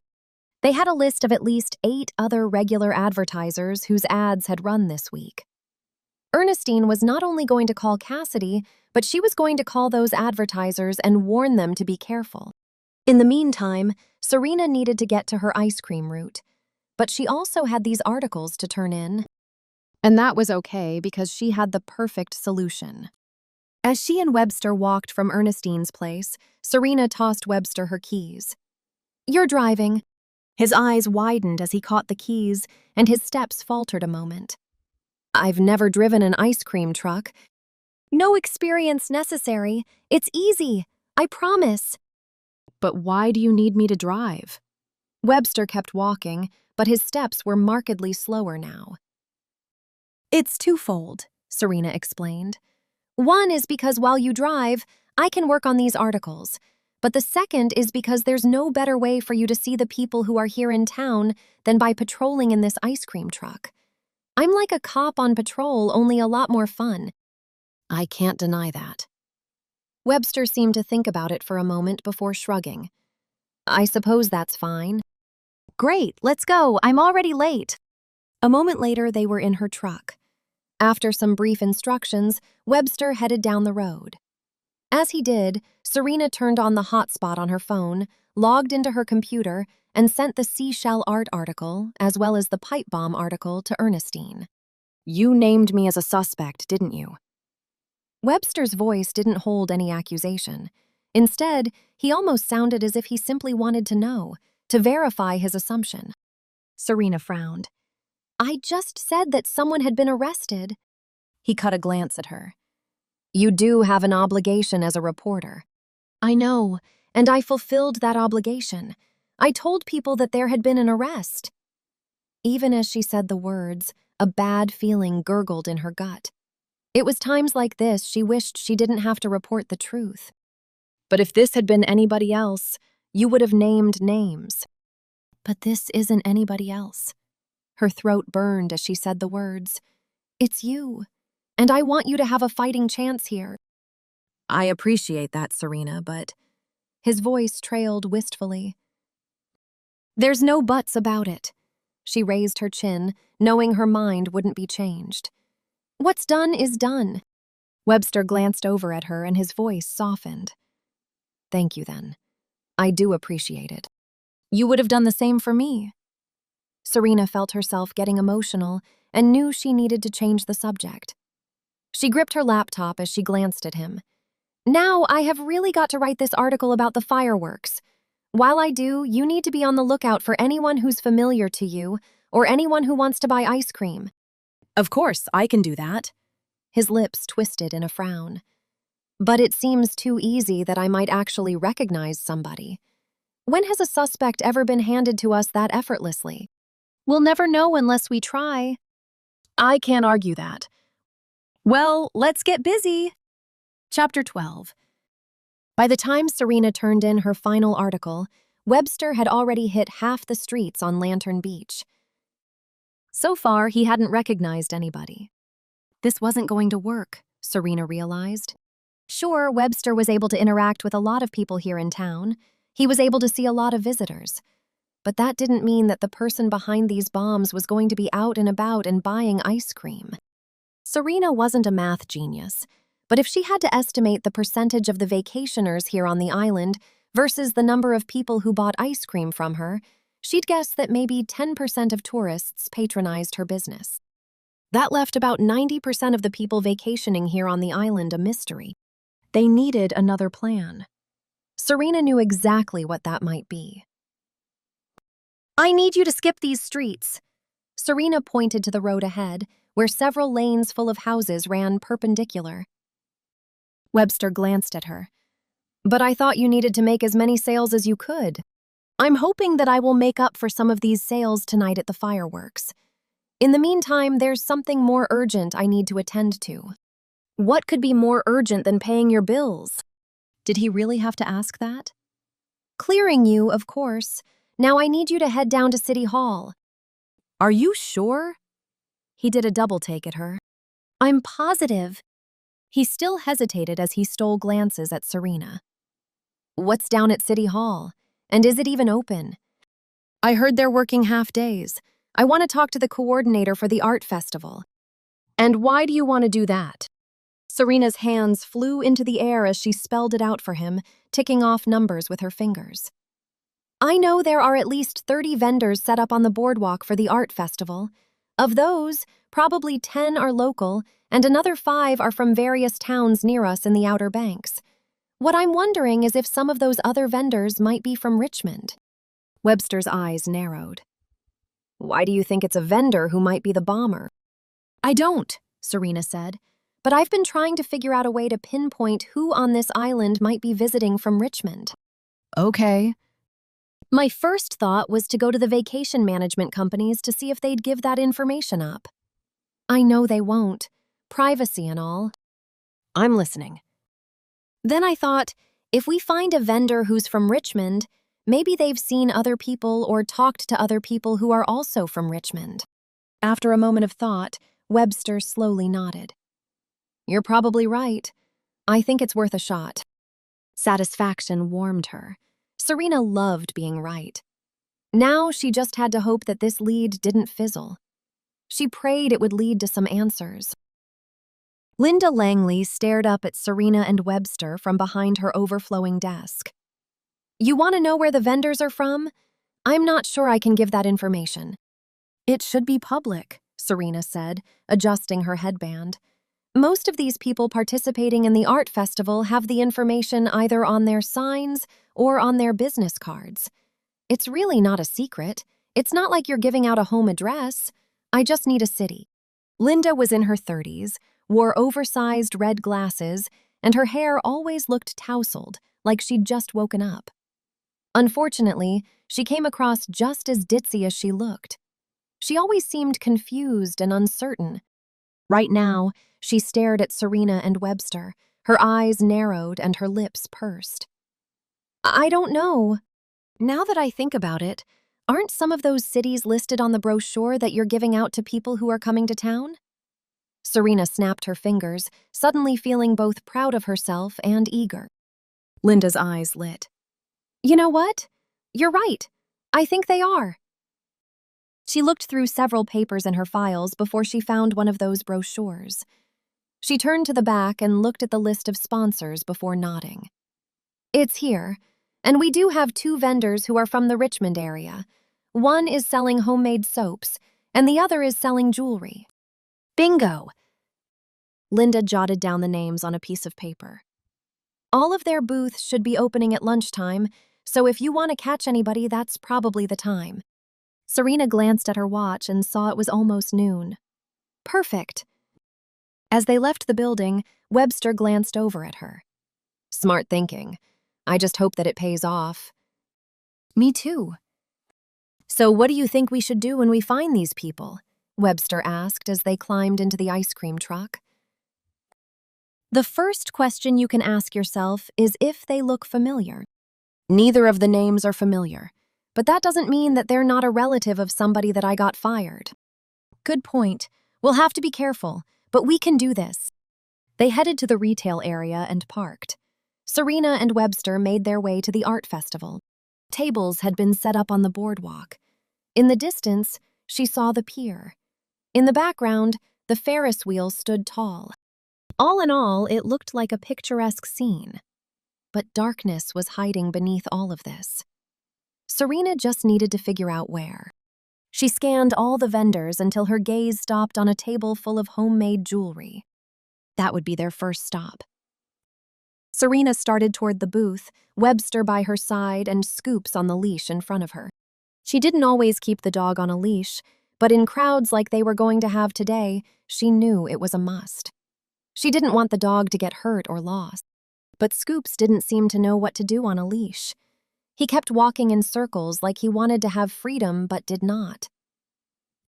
Let me handle this, Serena whispered to Webster. You just pretend like you're a doting boyfriend or something. Okay. A wrinkle formed between Webster's eyes. He really had to learn to do a better job at winging it. Not everything came with a 12-step plan. Maybe she could show him the ropes later. Serena walked up to the booth and began to look at the little feather-shaped leather earrings that the woman displayed. If Serena had to guess, the vendor was probably in her early 20s.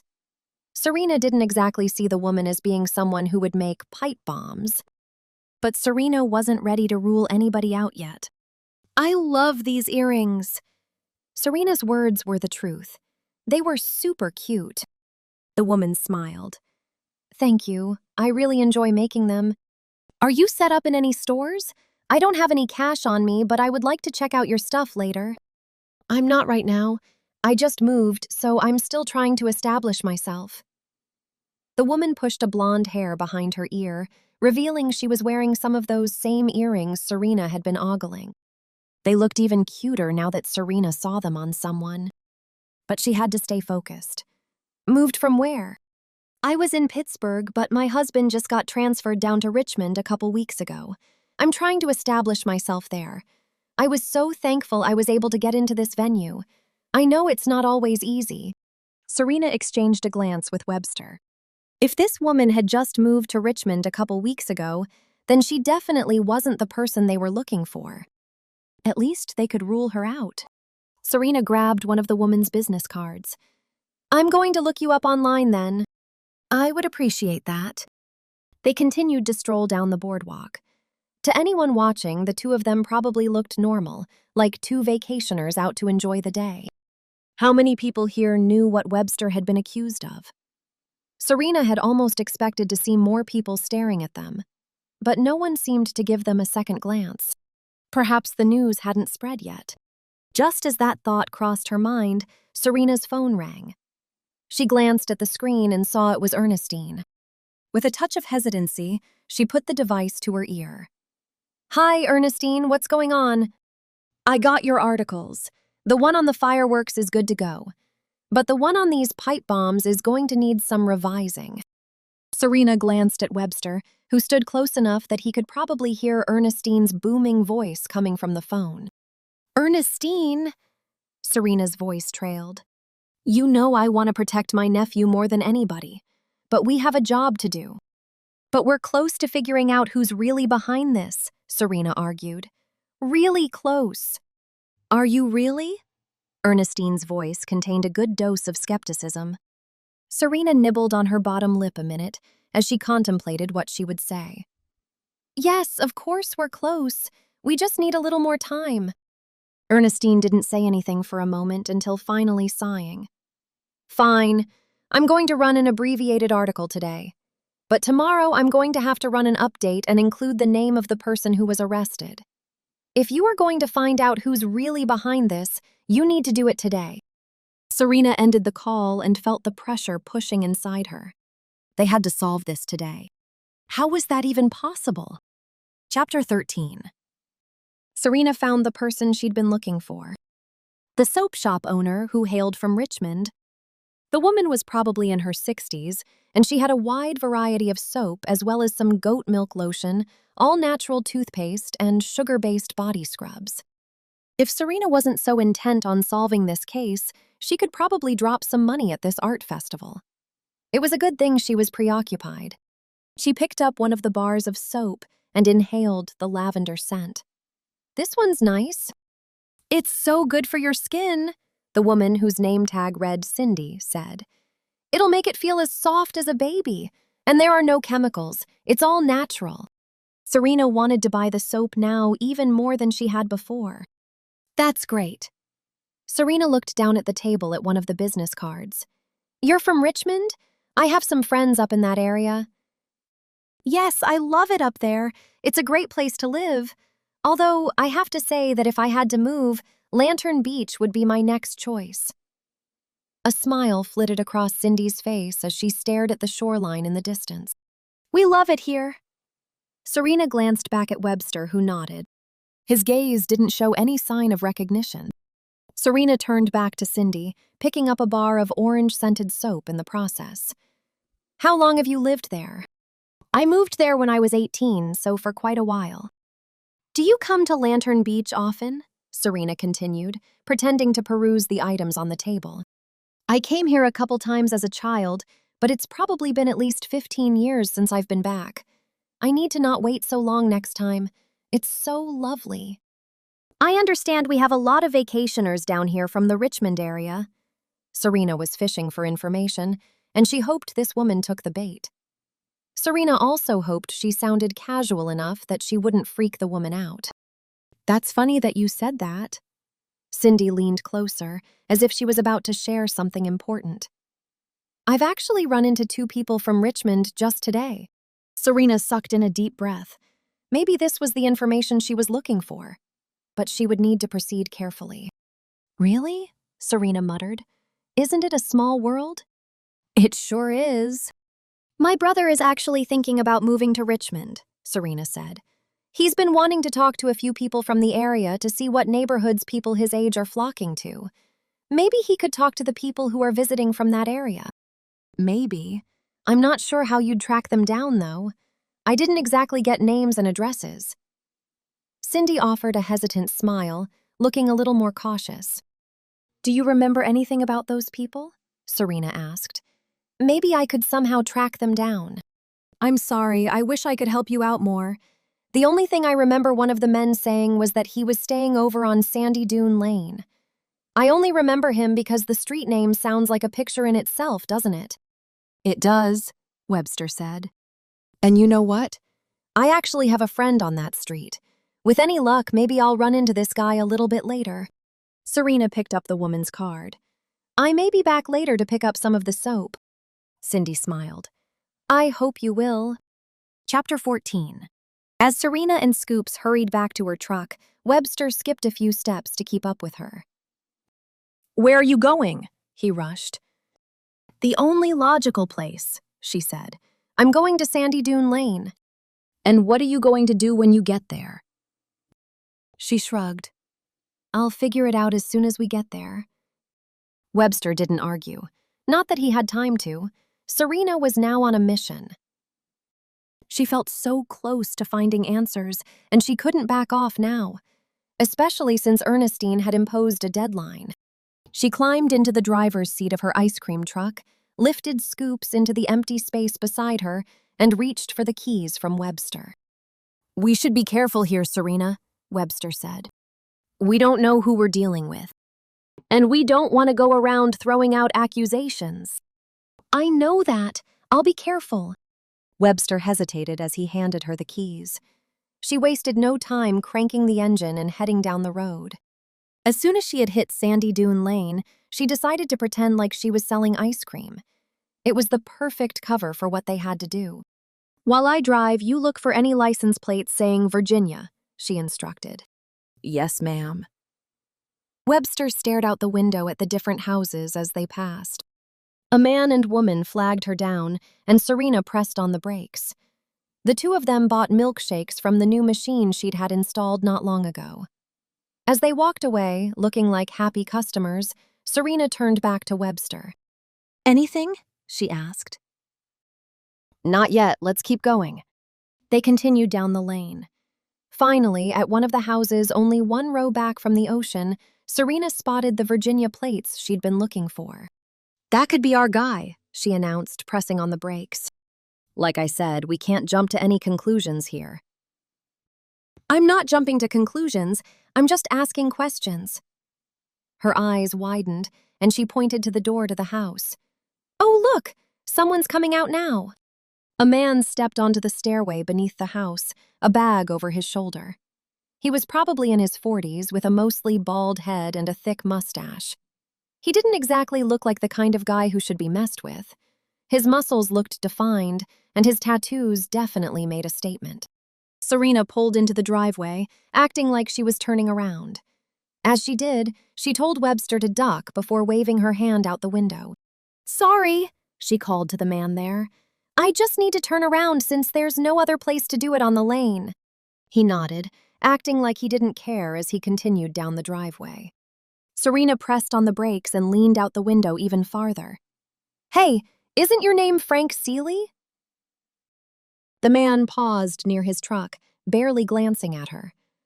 No, sorry. Are you sure? Okay, it wasn't the most intelligent question she could have asked. Am I sure my name isn't Frank? His voice cracked, like he wanted to say something biting but held back. I'm quite certain. That's so strange. She kept her tone friendly and slightly ditzy. Because you look like someone I know named Frank, who lives in Virginia. Small world, huh? I assure you, I'm not Frank. I'm Aaron. He opened the door to his truck and tossed his bag in the back. Aaron? That's a nice name. Is it Aaron Seeley by chance? His gaze narrowed, and he didn't bother to hide his annoyance. No, it's Aaron Stewart. She stored away that information. Okay, I guess it was worth a shot. I hope you have a great day. His gaze was still narrowed as she pulled away. As Serena headed back down the lane, she looked at Webster. Did he look familiar? No, I can't say he did. What about his name? Aaron Stewart. I can't say that sounds familiar either. Look him up on social media and see if he's mutual friends with anybody who worked at Sky Gourmet. You really can be bossy sometimes, can't you? Webster stole a glance at her, a knot forming on his brow. Only when I feel passionate about something. I'm glad you feel passionate about this case. Their roles seemed to have reversed. Serena had depended on Webster to help her with the last 2 investigations she had stumbled into. He'd also shown her the ropes of being an investigative reporter. Most of what she'd known, she'd learned through on-the-job training when she first started. It was weird now that he was asking her advice and turning to her for guidance. But Serena kind of liked it. I found him. Webster straightened in his seat as if excited. And? I'm scanning his friends right now. Webster didn't say anything for a moment, and Serena let him have his time. Instead, she decided maybe she could hit a few more streets while he was doing his research. But they'd only gone 2 more streets when he sucked in a breath. What is it? He's friends with somebody who worked at the factory, someone named Addison Lane. She was one of the women who was fired. Serena's heart rate quickened. So maybe he's our guy. Webster glanced over at her. He could be. He pointed at the screen.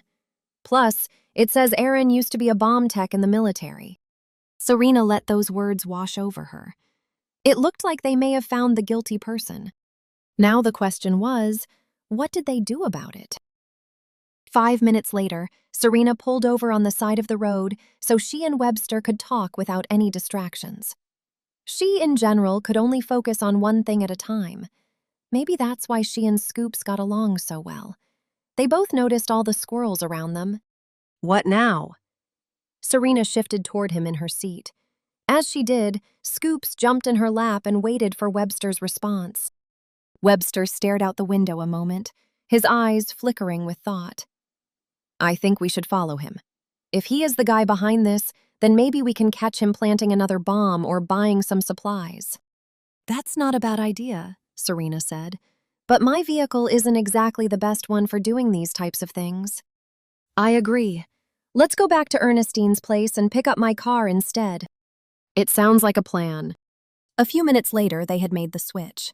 Webster was driving now and had even changed into a t-shirt so he would look more like a beach vacationer than a newspaper editor.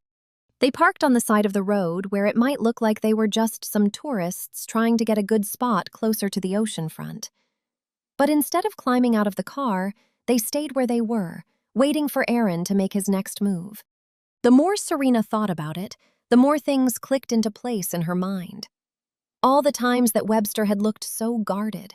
All the cautions he'd given her as far as how to approach newspaper stories. His determination to find the truth. When she put those facts with what she now knew about his last newspaper experience, everything began to make sense. A more complete picture of Webster formed in her mind. And knowing he wasn't perfect somehow made her like him more. Maybe it was because she was so imperfect herself. There was so much in her past that she wasn't proud of. She'd never been a bad girl exactly. She had caved to peer pressure. She had cared what people thought of her way too many times. She had felt shame when she'd been rejected by her peers. She didn't want to think that those things shaped her. But she knew that they did. All of her experiences helped to make her into who she was today. What are you thinking? Webster asked, waving at a wayward fly that had sneaked inside the car and now flew at them like a drunken kamikaze. I just want to get to the bottom of this, Serena said. It wasn't the whole truth, but her words were honest. She did want to get to the bottom of this. It had been quite the summer. She'd had many adventures since she'd come here to Lantern Beach. So far, this summer had been her favorite. She just needed a happy ending to make sure that designation stuck. What if this guy doesn't leave? Webster stared at the house in the distance with a frown. Serena glanced at the time on her phone. I have 3 hours until I need to be down at the boardwalk to set up for tonight's event. If nothing happens between now and then, I guess we will just move on. She wasn't used to being the one who had to make these logical choices. That was usually Webster's role, and it was going to take some getting used to. Webster turned toward her, and she could tell he wanted to say something.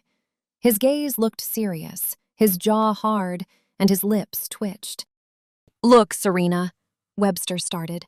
Before he could finish, she saw Aaron going to his truck. Look, Serena murmured. "There he is. We need to get ready to follow him." Webster sat up straight. "We'll have to finish this conversation later. Right now, they pulled out after Aaron Stewart. Was he going to plant another bomb? They were about to find out. Chapter 15. Several minutes later, Aaron pulled up to the crazy chefette. Serena's heart caught in her throat. Was he planning on doing something to her friend's business? Lisa Garth owned the place, and she was 7.5 months pregnant. The thought of something happening to the woman made fire race through her veins. Webster pulled into the lot and put his vehicle into park. And then they waited. Aaron grabbed something from his passenger seat and then glanced around. "Suspicious," Serena muttered. Could it really be this easy? Were they catching this guy in his tracks? Serena couldn't take her eyes off him. Instead of walking toward the front door, Aaron strolled through the parking lot. Was he looking for a place to leave the bomb? Was that even a bomb he had in his hands? It looked awfully small. She reached for her phone, ready to call Cassidy. It looked like this was their guy. But instead of heading toward another car, Aaron turned toward them. Serena felt all her muscles tighten. Aaron knew Serena and Webster were there. He probably knew they had followed him, and based on his narrowed gaze and heavy footsteps, he didn't look happy. Serena braced herself for whatever was about to happen. Chapter 16. "Why are you following me?" Aaron stormed over to Webster's sedan and paused outside beside Serena's window. The veins bulged at his neck, and his hands were gripped tight in fists. Serena glanced at Webster, a sickly feeling in her stomach. "I can take off now if you want me to," Webster muttered, his hand reaching to put the car in drive. "Just give me the word." Serena contemplated it for a moment before shaking her head. "No, that's okay. I want to hear what he has to say. The first sign he's going to get violent, I'm out of here." Against Serena's better judgment, she reached for the handle and began opening the door. "Serena," Webster started. "I've got this." She opened the door before he could stop her. She was going to talk to this guy face to face, man to man. Make that woman to man, she should say. But as soon as she stepped out and realized that the man towered over her by at least a foot, she second-guessed her choice. She couldn't go back now. Instead, she raised her chin and locked gazes with him.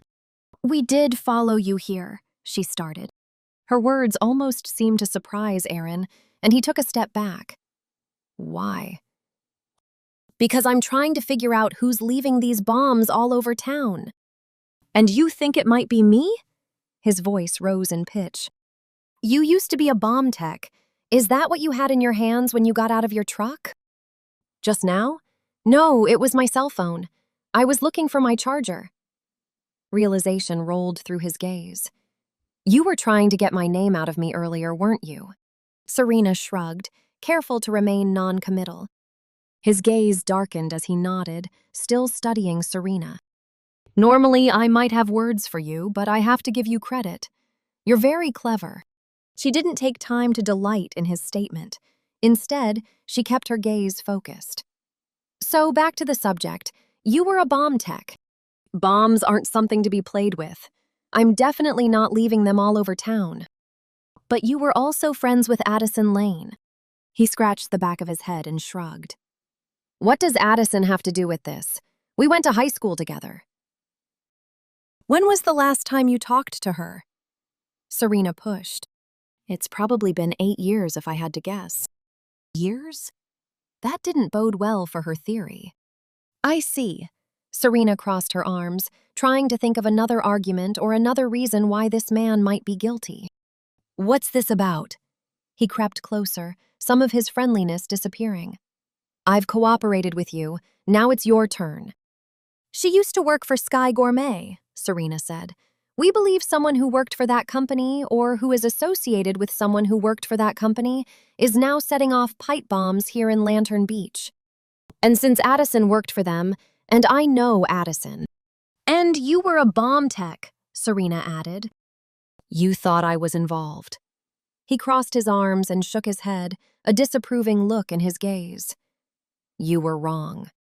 You can see where we might have drawn a conclusion like this, Serena insisted. Maybe, but I didn't get into town until yesterday at lunchtime. Didn't the first bomb go off before that? Doggone it. He was right. If his story checked out, then he couldn't be their guy. That left Webster and Serena right back at square one.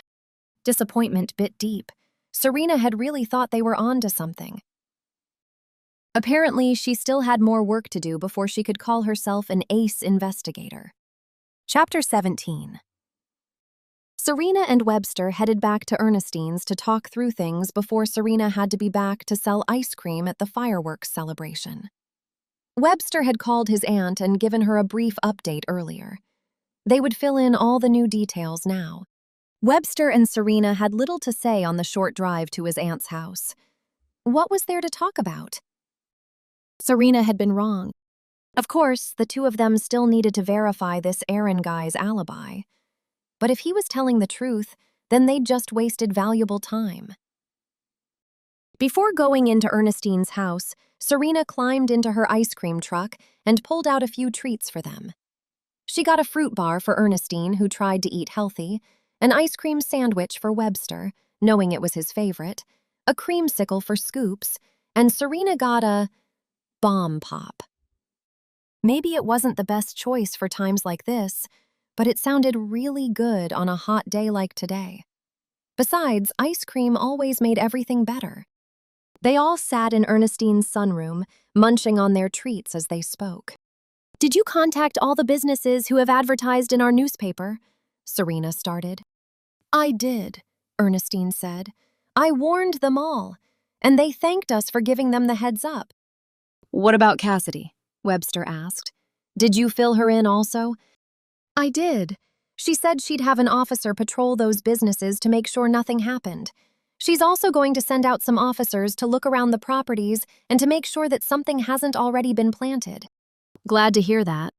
"Where does this leave us?" Serena asked. "Who else do we need to be looking at?" Ernestine cleared her throat. "I did find out one thing that I thought you might want to know." "What's that?" Webster leaned toward her, crumbling his ice cream sandwich wrapper and shooting it into a nearby trash can. "I looked into that woman who makes and sells those soaps," Ernestine said. "I figured it was worth a shot." "What did you find out about her?" Serena asked. Ernestine's eyes lit, like she had discovered something good. "It turns out she has a criminal record." Serena sat up straighter. She hadn't expected to hear that news. A criminal record for what? Apparently, she was involved with a pretty violent protest about 20 years ago. "Protest over what?" Webster asked. "Had something to do with animal rights. But you know there's been a lot of fuss on the island right now over our piping plovers. Those birds have closed down some of our off-road vehicle ramps, and some people aren't happy about it." "But then what does that have to do with Webster or the newspaper?" Serena asked. "We covered the story. In fact, we ran an editorial in support of the fishermen who think that those off-road vehicle ramps should be open." "Maybe she's upset about it." "Then why plant evidence on your property?" Serena asked. Ernestine's gaze met Serena's. "Did you ever think that maybe it wasn't Webster who was meant to be implicated, but me? Or, for that matter, maybe she did know what happened to Webster in Richmond. Maybe she thought he would be a good scapegoat for all of this." Serena leaned back as she processed Ernestine's words. "Well, it's one theory. I'm not saying that I'm right," Ernestine continued. "I'm just saying we need to investigate all the angles that we possibly can." "I agree," Serena said. Webster glanced at Serena and then at his aunt. "So what now?" Serena glanced at the time. "Bree Jordan's concert should be wrapping up. That means I need to get to the fireworks. I might see if my aunt can help me out while I'm there.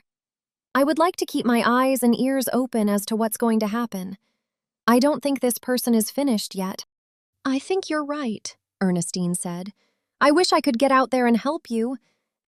As she frowned, Serena saw the internal struggle. Dealing with agoraphobia couldn't be easy. Last Serena had heard, Ernestine and Clemson planned on staying at her house to watch the fireworks from here. "We'll do our best," Serena said. "Don't worry about us." Ernestine nodded. "You've got to find out who's doing this. I can't have my nephew go to jail for a crime he didn't commit." Skye agreed to help Serena out at her ice cream truck. While her aunt and Austin manned that for an hour or two, Serena and Webster wandered down the boardwalk toward Cindy's soap table. They stopped several feet away, close enough to keep an eye on Cindy. The crowds were bustling on the boardwalk. On the other side of the walkway, people were leaving the Bree Jordan concert. There were certainly a lot of people out and about. Maybe that would make it easier for Webster and Serena to remain concealed as they stood near one of the swings facing the ocean. Serena watched Cindy now. She just seemed so sweet. Serena couldn't imagine the woman being arrested for a protest, nor could she imagine the woman building bombs. But sometimes it was the person who seemed the least likely to do things like that who was guilty. Serena had learned that in the past. As she glanced down the boardwalk, she spotted several officers patrolling the area. It was getting dark outside right now, but they still had at least an hour until the fireworks would go off. An entire section of the beach had been roped off, and nobody was allowed to go in that area because the fireworks had been set up there. Serena just prayed that nothing would go wrong tonight. There had already been enough destruction. Thankfully, nobody had been hurt yet. But would they be that lucky next time? It seemed like they were already pushing the limits. I have a bad feeling in my gut. Webster crossed his arms as he stared at Cindy's booth. Me too. Serena held on to Scoop's leash. I guess we just wait and see what's going to happen. Serena pushed her sunglasses up higher, hoping they would make it less obvious that she was watching the people around her. Or we get close enough that maybe we can hear anything that the cops say. We can also keep an eye on Cindy. Right now, I guess Cindy is our best suspect, Webster said. We haven't had time to prove Aaron's alibi yet, but I'm not ruling him out. And if the two of them didn't do this? Webster glanced at Serena. That was an excellent question. Then it could be somebody that we haven't even discovered yet.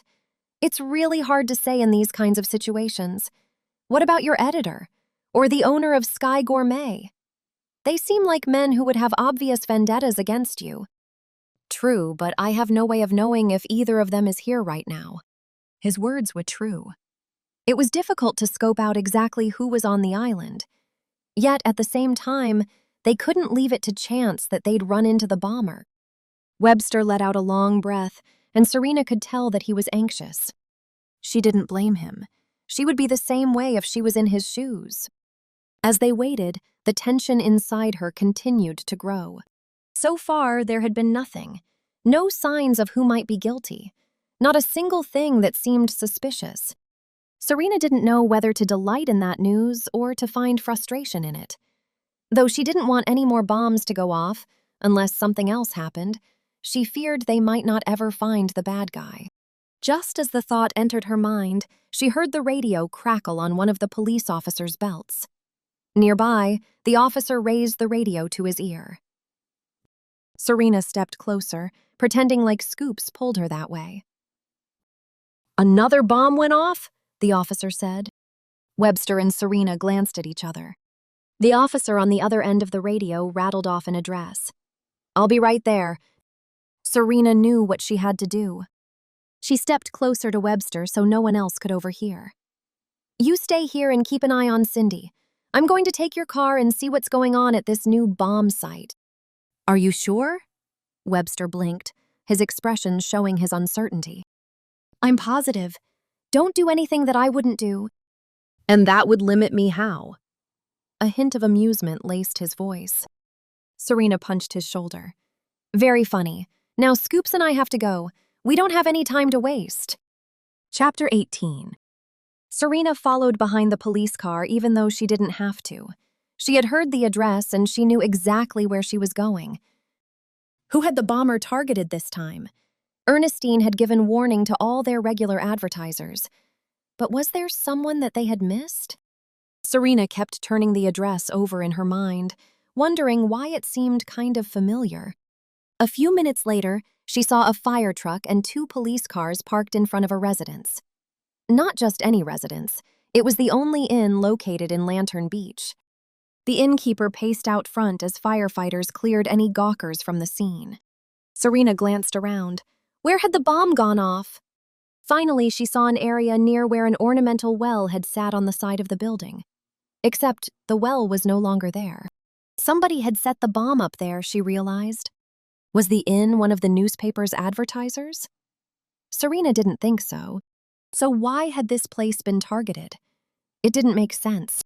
She remained in the distance as Cassidy came onto the scene to investigate. As she did, Serena glanced around.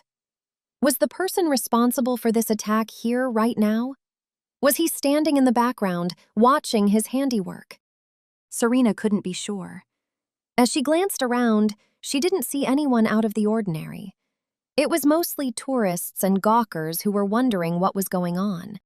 But one person across the way caught her eye. Aaron Stewart stood there. What was he doing near the inn? Maybe she should have taken the time to check out his alibi sooner. When he saw her, he took off into a run. Serena knew she was too far away to catch him now. But she planned on tracking him down as soon as she could. Serena and Scoops got back to the boardwalk and stopped at the area where she had left Webster. He was gone. She glanced around. He must have just wandered away for a moment. But Serena didn't see him anywhere. Out of curiosity, she dialed Webster's cell phone number. He didn't answer. Weird. She wandered over to Elsa and squeezed in between the long line there. "Have you seen Webster?" she asked Skye. Her aunt frowned as she handed someone a banana split. "No, sorry, but we've been slammed. You owe us." "Yes, I do." She'd have to pay her debt with Skye and Austin later. "Look, if you see Webster, can you tell him I'm looking for him?" "Of course." Turning back to the crowd, a bad feeling formed in Serena's gut. Her phone rang. Her breath caught until she looked at the caller ID. It was Ernestine. "Anything new?" the woman asked. "You heard about what happened at the inn?" Serena asked. "I did. But they didn't advertise with us." Serena still couldn't figure that one out. "No, but they're sponsoring the special 4th of July issue that just came out," Ernestine said. "Somehow their name got left off the list." That only seemed to confirm that someone was targeting newspaper advertisers for the purpose of making Webster suffer. This wasn't good. Serena promised Ernestine she'd call with any updates, and then she glanced at the time again. Fireworks were supposed to start in 10 minutes. What happened during the time Serena was gone? And why wasn't Webster answering his phone? She began pacing the boardwalk with Scoops, searching all the faces there for Webster. But she didn't see him anywhere. She paused near Cindy's soap booth. The woman also had a long line there. Serena seriously doubted that the woman had been able to leave or distract Webster. Cindy appeared to be a one-woman show. In Serena's gut, she didn't think she was responsible for any of this. But then, from across the way, she spotted Aaron Stewart. When he'd left the inn, he'd come back here. And Serena wanted to know why. Before he could get away from her, she ran through the crowd. "Hey!" He turned back at her and his eyes widened. Serena was afraid that he might run. Chapter 19. "What do you want now?" Aaron growled. Serena caught her breath as she stopped in front of him. At least he hadn't run. "Have you seen my friend?" "What friend?" His voice rose. He obviously thought she was an idiot. "The one I was with earlier." Serena drew in another ragged breath. "No, why would I have seen him?" She narrowed her gaze, wondering why he was the one playing stupid right now. "You were at the inn when the explosion went off. What were you doing there?" His gaze narrowed. "I wasn't leaving a bomb, if that's what you think." "Then what were you doing?" He let out a long breath. "If you must know, I overheard that there had been another explosion. I am a certified bomb tech, and I told the chief of police that. I went to see if there was anything I could do to help." Part of her wanted to believe him, but... "Why did you run when you saw me?" Run? I didn't run. I saw you and I continued walking like I had started to do before you saw me. I did nothing wrong, and I'm certainly not a vigilante trying to ruin people's lives. Serena studied him. He seemed to be telling the truth. But if that was the case, she really wasn't getting anywhere with this investigation, was she? And she still hadn't found Webster. Where had the man gone? Worry grew inside her. She glanced back at Aaron, knowing that he hadn't had time to do anything to Webster while she was gone. She could clear him in that regard, at least. "Thanks for your help," she muttered. But right now, she just needed to find her friend. As Serena turned to leave, she almost collided with Linda, the coordinator of the 4th of July celebration. The woman held a clipboard in her hands and wore a headset over her ears. She looked distracted as she wandered down the boardwalk. "Oh, Serena, I didn't mean to nearly hit you." She let out a feeble laugh. "It's okay." Serena had much bigger worries on her mind right now. "I'm glad I ran into you," Linda said, glancing at her clipboard again. "Because there's one more person I thought of who has a connection to Richmond." "Who's that?" Serena's heart raced as she waited for her answer. When Serena heard who it was, she couldn't believe her ears. How had she not connected this earlier? "Scoops, we have got to find Webster, now!" Scoops barked in response and began tugging on the leash. Serena hadn't actually thought that he would understand her, but Scoops seemed to know exactly where he was going. As the canine led her through the crowds, Serena pulled out her phone. If her theory was right, she couldn't face this on her own. She was going to need backup. A lot of it. She dialed Cassidy's number, but the police chief didn't answer. No doubt she was still at the crime scene, probably talking to people and gathering evidence at the inn. Next, Serena tried the police station. Paige, the dispatcher, answered, "Lantern Beach PD. What's your emergency?" "Paige, this is Serena Lavinia. I really need to talk to Cassidy." "She's not here right now, but I can pass on a message to her." "It's urgent. It's about this bomber. I'm down at the fireworks site and I think I know who it is. Please have her call me right away. Better yet, have her come here." "Okay, I'll see if I can contact her right now." Serena slid her phone back into her pocket as Scoops continued to pull her. Finally, the crowds ended. But a police line had been set up, blocking this area from any pedestrians. How was Serena going to get past the officers stationed there? Should she enlist their help? She was just going on a hunch here, and these guys had no reason to trust her. Besides, Cassidy should be here soon, hopefully. "Oh, look at the cute little dog." One of the officers bent down to pet Scoops. These weren't the normal Lantern Beach officers, but backup from the state police had been called in. As the officer rubbed Scoops' head, the leash slipped from Serena's hands. Slipped being the operative word here. Scoops scooted under the police line and began running down the dark beach on the other side. "Hey!" the officer called. While the man was distracted, Serena slipped under the police line too and took off after her dog. "Scoops!" she called. "You can't be over there!" the officer called. "I've got to get my dog!" she yelled back. Serena didn't slow her steps. She couldn't afford to. She had to keep moving. She thought she heard footsteps behind her, pounding through the sand, but she kept moving, kept chasing after Scoops, and hopefully getting closer to Webster.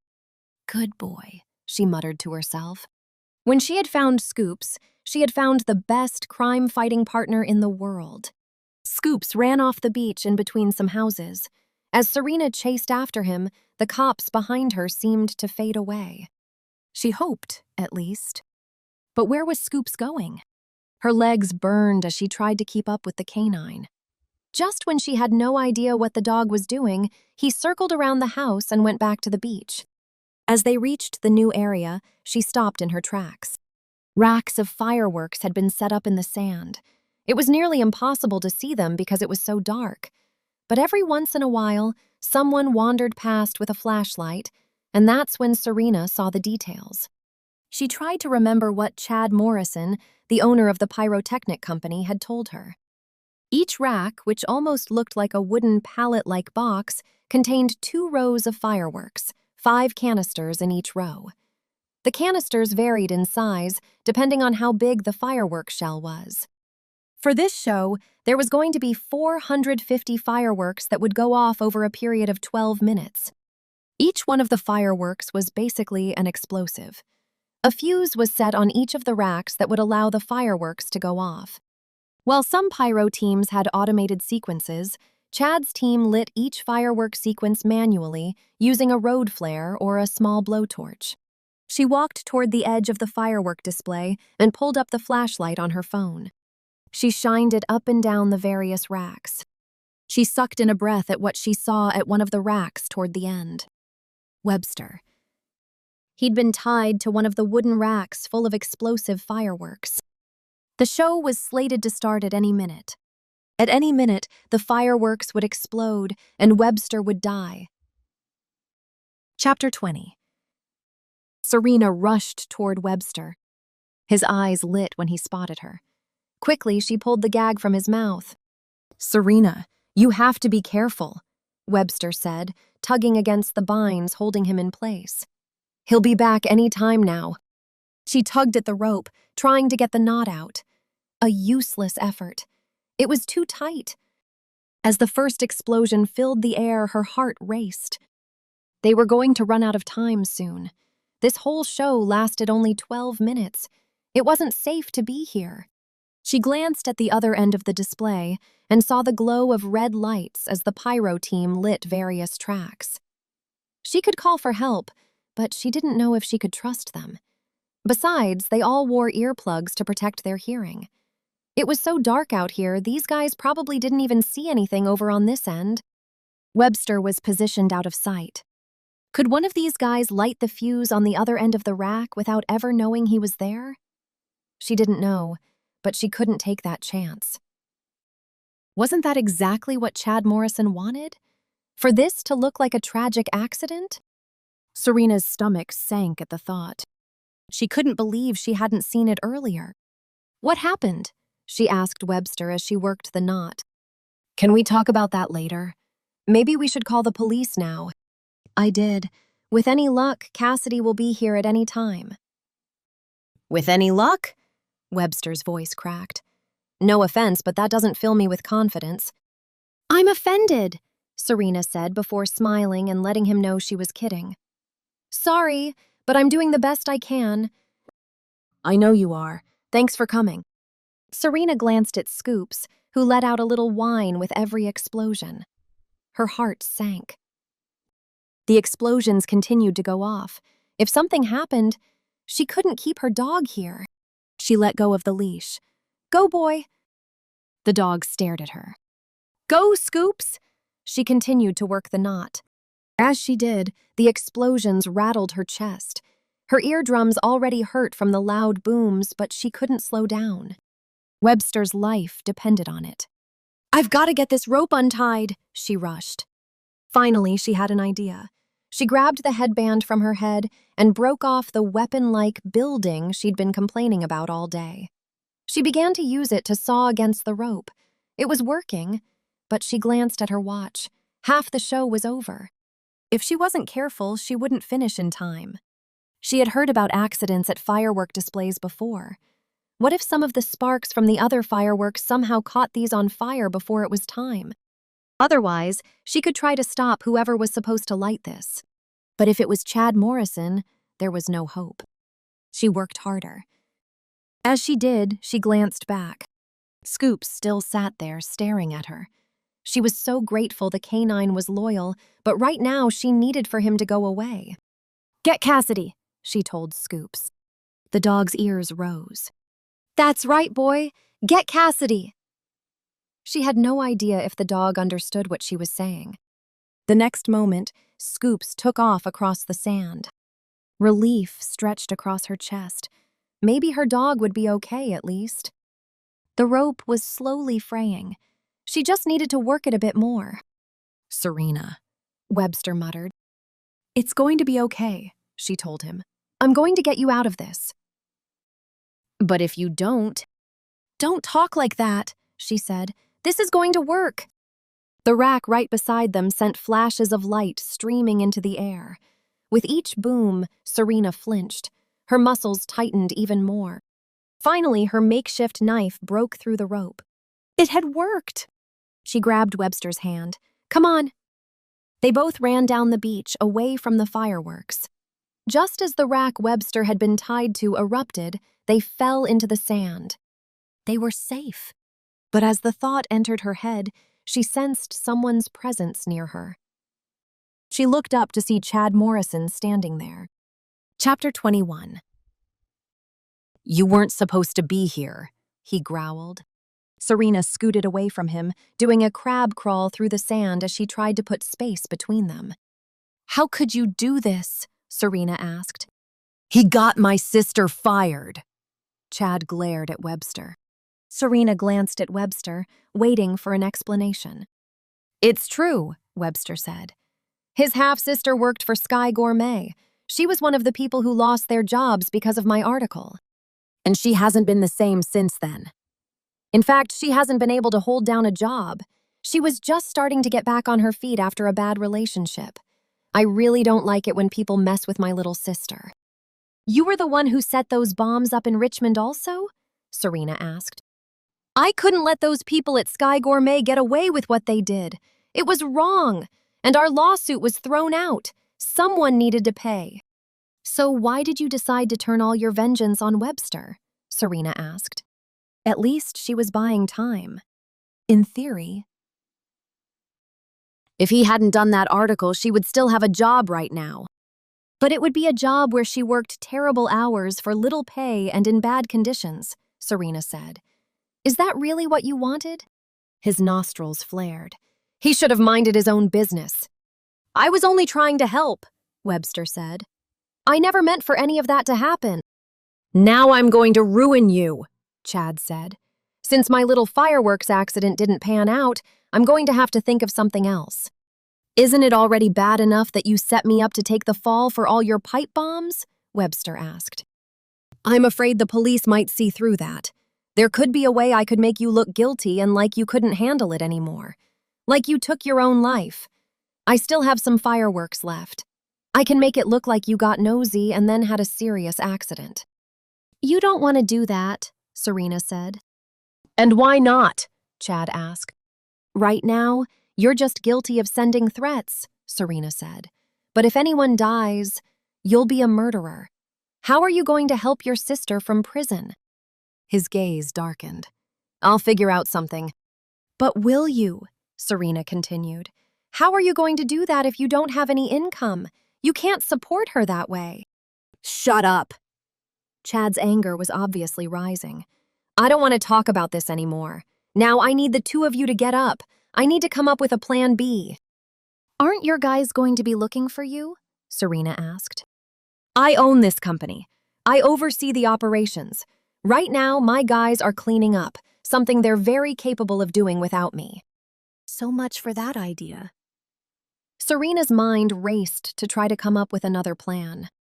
But when she saw Chad's gun shining in the moonlight, she knew she was in trouble. I said stand up, Chad growled.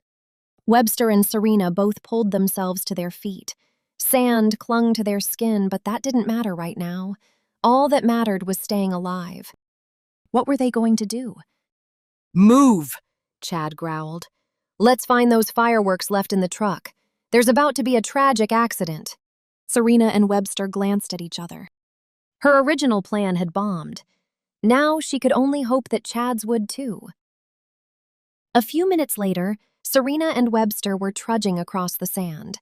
Chad walked behind them, gun in hand, and a promise that if they slipped up, they would get a bullet before they got the explosion. I'm thinking this is how the story will go, Chad muttered. The two of you got nosy and started to snoop around my truck. That's when there was a tragic accident. Some of the fireworks I left in the back went off. The damage to your bodies after the explosion would be so bad that I doubt the coroner would be able to find any bullet damage. Then you don't know Clemson, Webster said. He's a great medical examiner. Whatever you say, Chad muttered. Now walk. They continued toward the truck in the distance. As they did, Serena glanced around. There was absolutely nobody else around here. Thanks to this area being closed off to any spectators, there was also no one around to help. What was she going to do? She kept asking herself that question. And she would continue to ask herself that question until she thought of an idea to save them. She spotted the truck. It had Chad's company's name written on the side of it. And sure enough, none of his crew was here yet. No doubt they were all on the beach, still trying to clean up the remnants of the firework display. A fire truck was also parked in the distance, with the fire marshal here to oversee everything.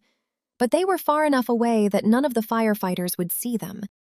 Panic surged through her. This wasn't looking good. "The two of you, sit on the back of the truck. One move, and I'll pull the trigger," Chad said. Serena and Webster glanced at each other one more time. Then they did as he said.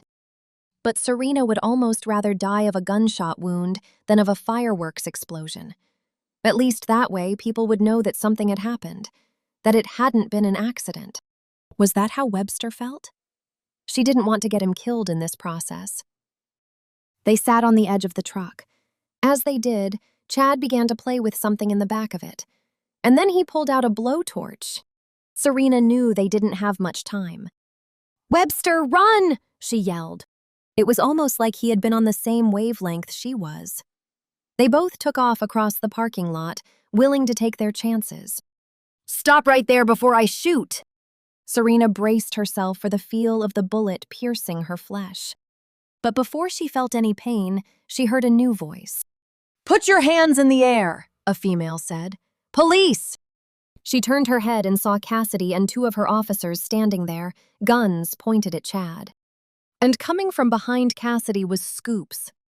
The little dog ran right into Serena's arms and began to lick her face.